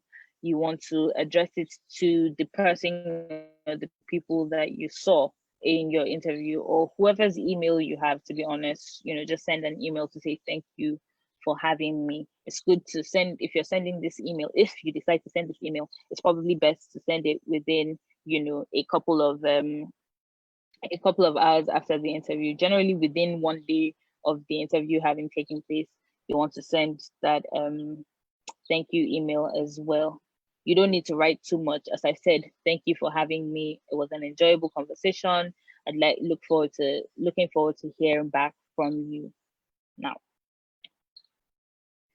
these are examples of correspondence that you can send before and after an interview. So you get an email from the company saying you've been invited for an interview at so time, so day. You want to reply. You definitely always want to reply and acknowledge any interview invitation that you've received, to say thank you for your consideration and for inviting me for the interview. I look forward to being there, and let me know if you need anything else from you. This just helps the interviewer to plan accordingly, and they're rest assured that this person will definitely be there at the interview. After the interview, as I said, you want to say thank you. It was a pleasure to meet you. You also just want to really quickly reiterate how well you would fit into that position, or the roles, the responsibilities for that role. And then also, you will also always, anytime you're communicating with the employer, with the interviewer, you want to let them know that if they need anything, you're available to provide more information, you're available to provide answers to their questions. Now, these are just speed tips that we can run through. Be sure to be early. It is not a good look on you as an interviewee if you're late, and if the interviewers have to wait for you. If you're unable to be there early, you need to be up to speed with, or you need to keep the interviewer up to speed. So you're sending emails, if you can call to say I'm in traffic, or I've been in a little accident, I'm going to be late, or I'm not even going to be able to make it at all, can I reschedule? You need to be able to communicate as soon as things are happening, so that everybody is on the same page and nobody's left out of the loop. Research the company. It is important. It helps your confidence level at the interview, because if you know what you're talking about, if you know what the company does, if you know what the role is about, then you're able to speak more confidently. Show enthusiasm, smile, sit up, be articulate, speak up, open your mouth, and don't let the interviewer or the panel of interviewers be saying, can you say that again? We did not hear you. Can you speak up? We can't hear you. We can't hear you. Speak up when necessary, smile, have an open expression. Don't just look dull, don't look upset, or don't look angry. And as an interviewer, I'm thinking, so why is this person here if they're not happy to be here? Have a mock interview. Basically, prepare for your interview. Do your research, a couple of things like tell me about yourself. You don't want to sound too rehearsed, but you also don't want to sound like you don't know what you're saying. And the only way to know what you're saying is if you've, practiced it and you have all the steps laid out in your head. Dress the part. Business professional is the standard. When in doubt, I always tell people to wear a tie. As a guy, if you're in doubt, if you think that this organization, their dress code may not be formal, their dress code may be casual, but you are not sure, wear a tie. It doesn't matter. Oops. I'm so sorry about that. I wonder if we can have the slides brought up. I'm sorry, my laptop has shut down. Would it be possible to have the slides brought up, please? Just so that we can wrap up. Okay, so I think firstly I will be helping out with that. Yeah.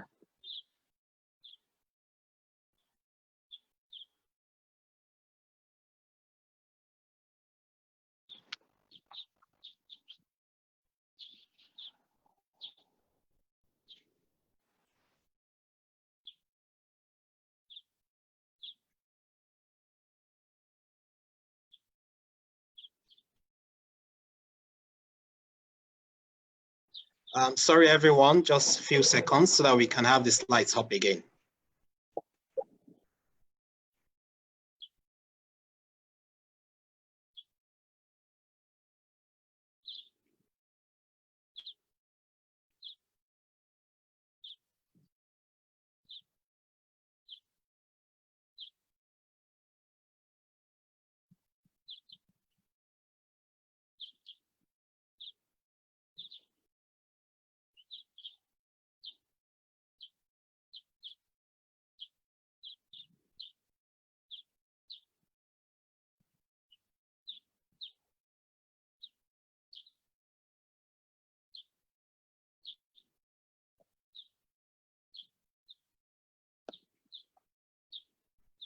Hi, Okwe. If you have the, okay, Fasina is already doing that. Yeah, thanks.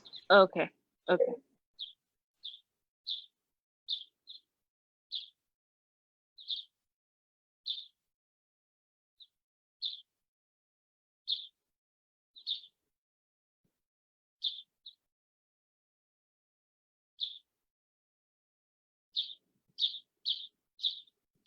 So we're towards the end. If you can just go to probably the second to the last or the third to the last slide. That's where we're at.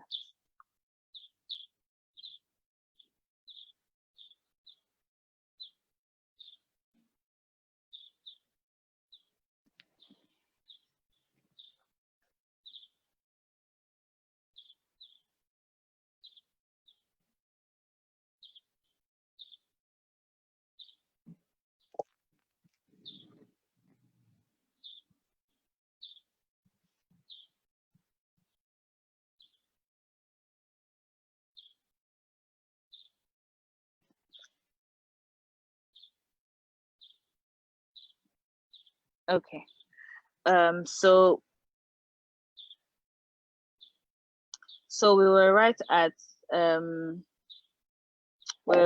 point where we're talking about dressing. So it's better to be dressed professionally, better to be formally dressed than to be underdressed. You don't want to go for the interview wearing wearing a polo t-shirt and jeans, and all the interviewers are in proper suits and ties. It's better to be professionally, formally dressed than to be underdressed. You need to ask the right questions. We already talked about that, and also send thank you emails. Please, can we move on to the next slide? And definitely at an interview, you want to stay away from a couple of things. Definitely do not use any swear words, no bad language at any interviews. Also, don't talk bad about people that you have worked with in the past, because that just paints you as a bad person, and that just shows that if given the opportunity to talk bad about the people that you're currently speaking to, like the interviewers or the employers, you would obviously take that opportunity, and that's not a good look at all. You also don't want to lie. Be honest. I mean, paint yourself in a good light, but also be honest. Don't lie about things that you don't have, qualifications that you don't have, skills that you don't have.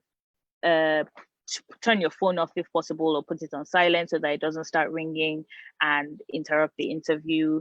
Also, don't overdress. By overdress, you don't want to use, too loud jewelry, for example. You just don't want to come off as too shiny, for example. Be formally dressed, and that's good enough. Don't be afraid to ask questions. So if you didn't hear what the interviewer said at any point, don't hesitate to say, I didn't hear that. Can you say that again? Can you repeat that? Also, it's also very important for you to know that it's okay not to know everything. So if an interviewer asks you a question and you don't know the answer, instead of lying or scrambling about to say, I don't to think about something to say when you actually have absolutely nothing to say, it's better for you to just come out straight. This is all, this is in line with being honest. It's better for you to come out straight and say, I don't know. That shows that you're honest and you recognize where you have gaps in your knowledge or where you have gaps in your skills. Also, it's also important, it's also good to say once like at some points in the interviews, can I have a minute to think about that? Can I have a second to think about that? Just to bring your thoughts together so that you're not rambling on and you're not saying things that are not related to the questions that you have been asked. Don't be pushy when you're sending your thank you notes. Don't send a thank you note every day or every 2 days to say, so when am I going to hear back? Just, keep it short and sweet the first time. And if they want to get back to you, they will definitely get back to you. Next slide, please. So that generally just rounds up the entire discussion about interview tips. As I said earlier, all of these tips, if you just put in a quick Google search, you will find all of these things. It's very, very good for you to, to be very prepared for your interview. You can never be over prepared. You can only be under prepared. So thank you very much for listening. And if you have any questions, please let me know. I'll be happy to answer. Thank you very much, Okwe. Your presentation is quite very wonderful. Thank you. for everyone, I'm sure you will agree with me that it's not just important that you have all the skill sets for the role you're applying for. It's also important that you have the required or requisite skill to be able to present yourself to your prospective employer. It's important that you have a good narrative of yourself. And if you are unable to give them a good reason why you are the candidate of choice or you are fit for that role, then of course they wouldn't even see your skill sets. So this is very important, and we thank Okwe for that. And there's something I would like to also mention from what she said about being, you should be 15 minutes early for your interview, for all appointments. I often tell my colleagues and my downline. It is fluctuating. You said? It is fluctuating. The network is. Yeah. It's good that I'm back now. So sorry about that. So this skill is what she has, taken us through. And if you listened well, I'm sure you have a lot of things that you would have been able to pencil down that you're going to be applying. So like she said, your narrative is very critical, and that will help the employer to see you beyond your resume. Beyond your CV, they want to be able to see you. And she also mentioned something about time, which is very important. You need to be on time for your interviews. If you go there late, you already presented yourself as someone who is not even interested in the interview, or someone who is not going to be keeping to time. And time is a very critical essence, for any kind of performance. Even for you to achieve your goals, there's no goal that is too big. It's usually about time allotted to achieving that goal. And I did mention that I used to tell my own downlines that if they are 5 minutes early for an appointment, they are 10 minutes late already. And I said that speaks to what Okwe said about being 15 minutes early for an appointment. So if you're 5 minutes early, you're already 10 minutes late. So it means you need to be 15 minutes earlier for an appointment. So the floor is open. We have a number of questions. Because of time, we are going to be, we have answered quite a number of questions. So if there are questions that you want to ask, can you please, type the question in the question and answer chat, in the chat box there. Or if you feel that you really would want to be verbal, then you should indicate by raising your hand. Okay, yeah, I know that Okwe has answered some of the questions that were raised. So if there are still more questions to ask, please indicate or send in the question. Yeah, a question just came in now. So this person is saying that is thanking us for the presentation on the interview tips. And he said 3 weeks ago, he attended an interview. However, the particular session, however, a particular question from the interview made him, ask him about his religion. So how should candidates, tackle issues around religion? So Okwe, that's a question for you. So ideally, that is a question, that is an irrelevant question, right?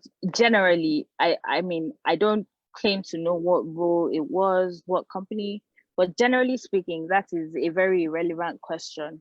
And if you're uncomfortable with answering that question, then as politely as possible, just mention that you are uncomfortable with answering that question, as you would not like the answer to influence, the outcome of the interview. If you are comfortable with answering the question, then by all means, let them know what religion, or let them know what religion you practice.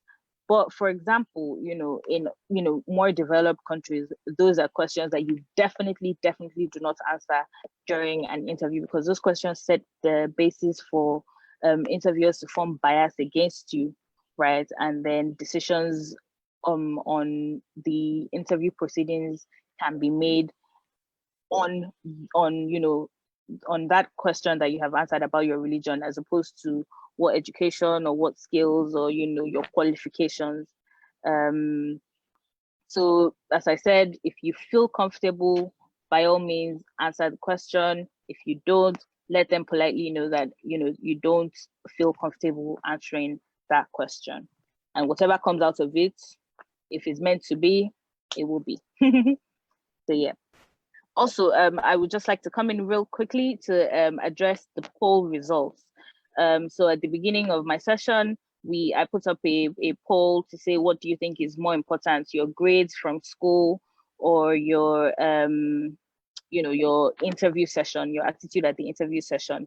It's important to note that your grades can only open the door for you. Your grades can get you into the organization for an interview. But then I've interviewed like a lot of people who have first class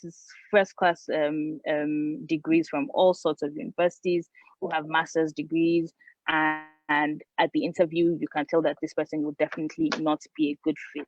So your grade is important as well, but what is more or most important at any point would be how you're able to present yourself at an interview, how you're able to sell yourself at an interview.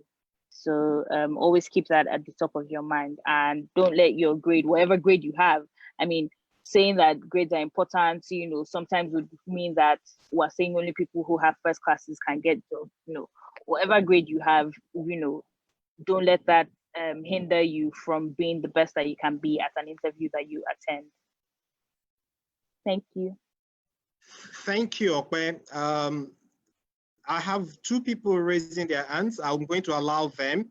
I have Sulaiman Alausa. So Sulaiman Alausa, you can ask your question.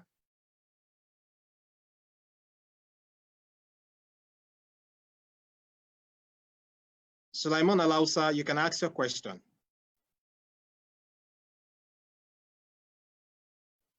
Okay, if while Sulaiman is still trying to get himself together, Zainab Olashukbo, please answer. You can ask your question now.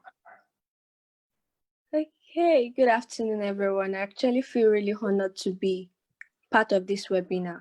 But the question I have is going to be directed to the first lecturer, because he spoke about acquiring more skills.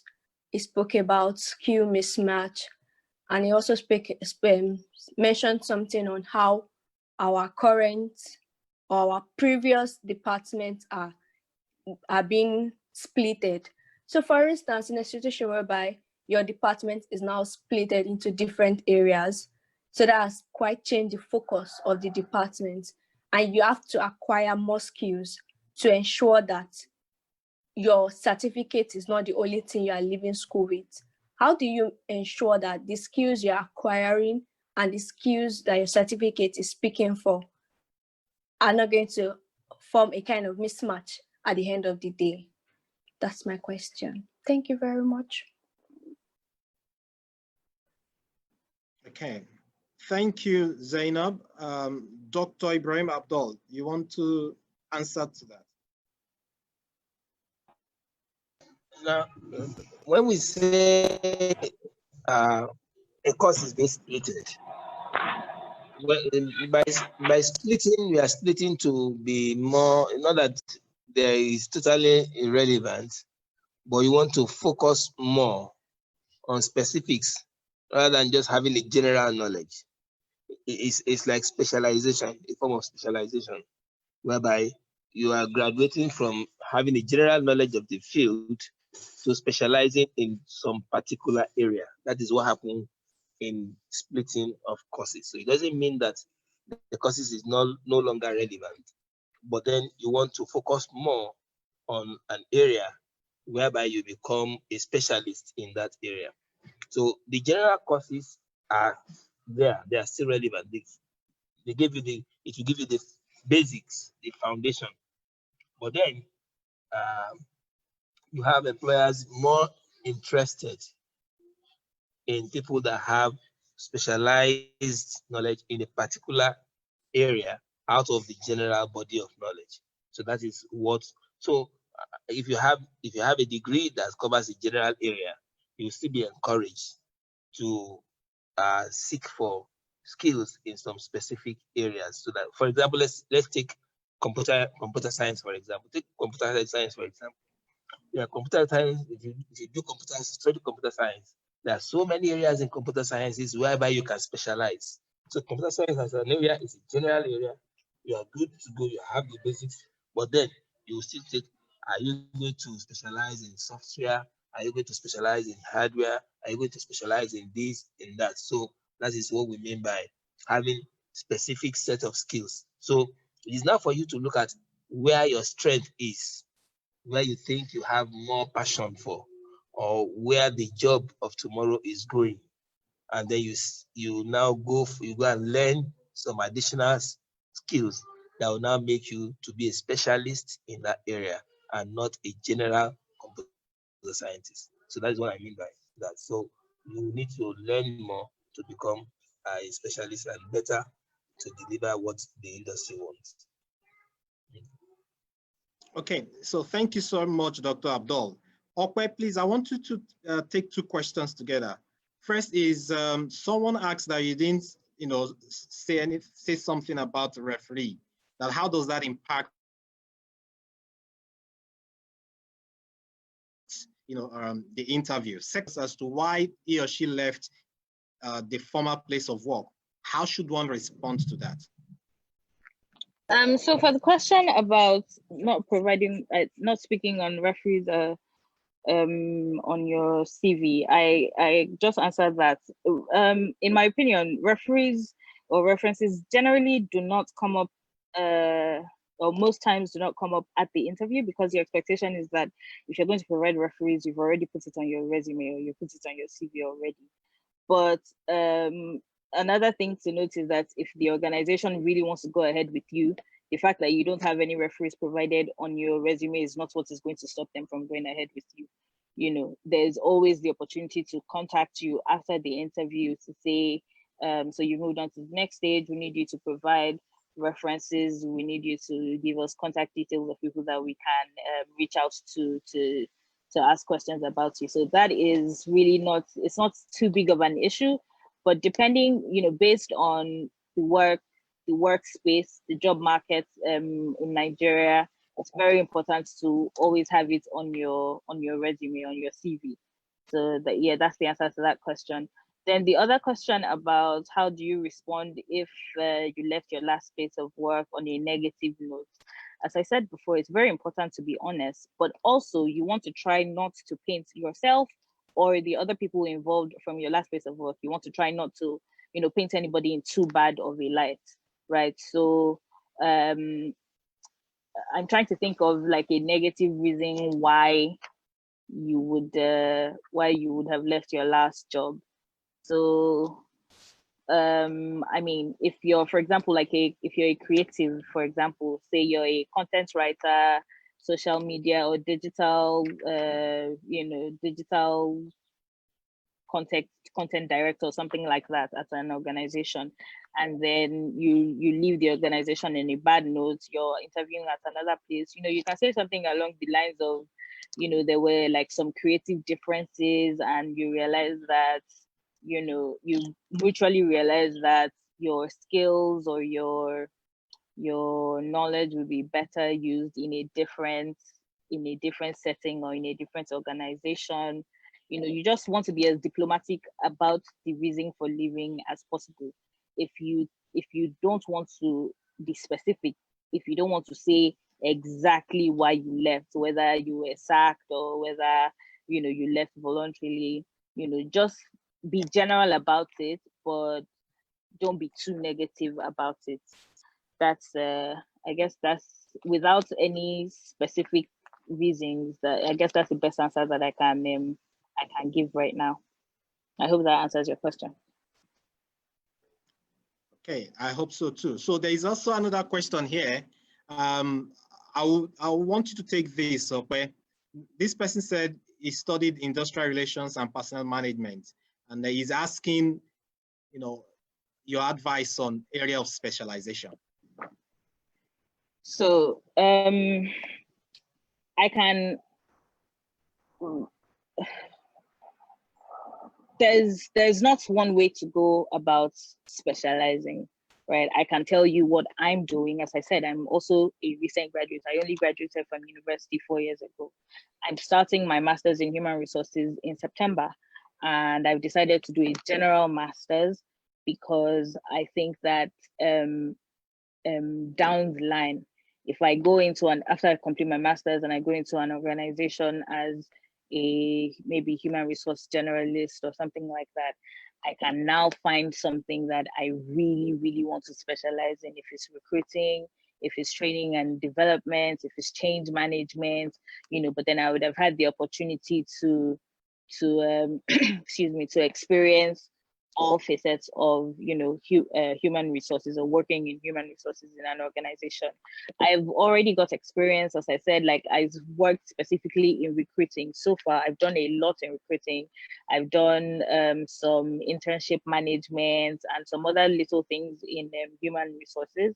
But then personally, I find that I still want to get more knowledge and more experience in just general human resources administration before I finally decide on what I want to specialize in, if at all I want to specialize, because there's also the opportunity to just be a human resource generalist and move up from there. So basically, it's really up to you as an individual. What do you want to do? Do you want to get a job in a payroll job, or do you want to get a recruiting job and then go on from there? Or do you want to practice as a generalist for a while, and then when you decide, when you've found out what you like, then you can specialize? It is up to you. So I hope that also answers the question. Okay, so thank you, Okwe. So this is the last question that we have. Because of want of time, we're going to take this last question. And Dr. Ibrahim Abdul, we want you to help us answer this question. The question is, does the latest revolution, the fourth industrial revolution, does it frown at jack of all trades, that someone having all manners of skills, or is the approach about streamlined professionalism?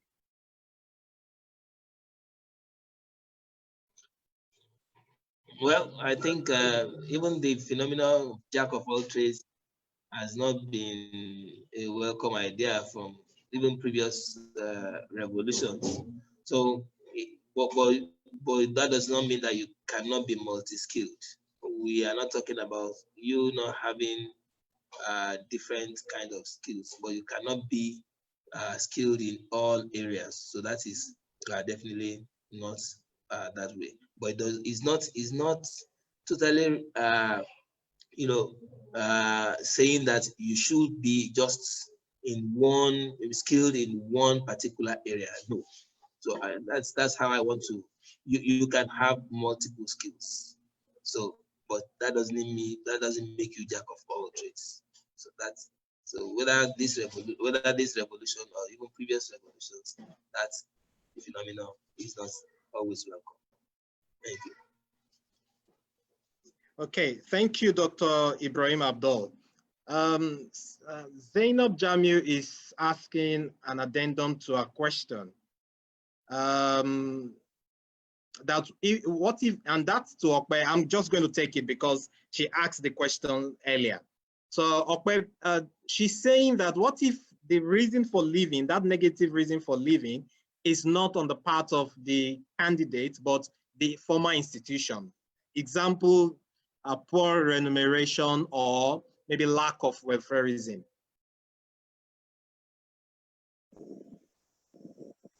Okay, so as I said before, okay,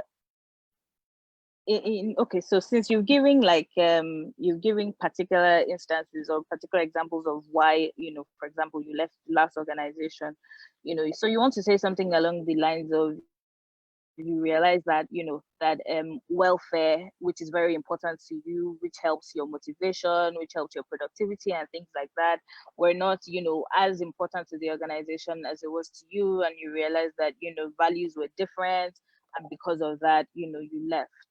Again, that doesn't necessarily paint any particular person in the situation, whether you or the organization, doesn't generally paint them in a bad light. It just shows that your values were different. The things that are important to you were not probably as important to the organization as they were to you. So basically, whatever the reason might be, remuneration, welfare, a difficult boss, a difficult co-worker, lack of direction, whatever the reason may be, you can always, I feel like you can always generally sum it up to the difference in values or difference in ideas and in opinions, and you amicably, or you just decided to part ways with the organization. And that is my 2 cents to that question. Thank you, Okwe. I think we have answered all of the questions, and thank you so very much. We don't have the luxury of time now. We'll be moving to the closing remarks. I want to implore the honor of Mr. Balogun Olufemi to give us the closing remarks. Thank you very much, the moderator. This has been a great session, very fruitful. I want to thank the panelists for what the value that they've been able to create, by giving, most importantly, the undergraduate and the graduate direction, right? And I also think that it is important for the participants here today to try as much as possible to have access, to the lectures, the presentation, the deck that has been presented by our stakeholders. We will try as much as possible, this is the beginning of the session, we'll try as much as possible to also bring in other facilitators with the mindset of adding value to ourselves, right? And importantly is that changing the society for better. Thank you for joining and have a fruitful weekend. Thank you, Mr. Olufemi Balogun. And thank you to all our guests, particularly the two panelists, the Dr. Abdul Ibrahim and Ms. Okweoluwa Balogun. We thank you very much for the time. We thank you for the value you've added. We really appreciate your time. And I'm sure that all the participants also appreciated what they have learned here today, and they're leaving this webinar not the same. So they're better perceived, better informed, and better prepared for the challenges of this fourth industrial revolution time that we are in. So thank you. I'm sure everyone will also want to participate. Some who are still undergraduates might be graduates by then. And those who are graduates, perhaps at that time they are already gainfully employed. But we are going to be having other series of this webinar on employability skills acquisition. It's dedicated for undergraduates and young graduates. This is series 1. We are going to be having the next series, and when we do, we will let you know. We want to say thank you again. Please do enjoy the rest of the day.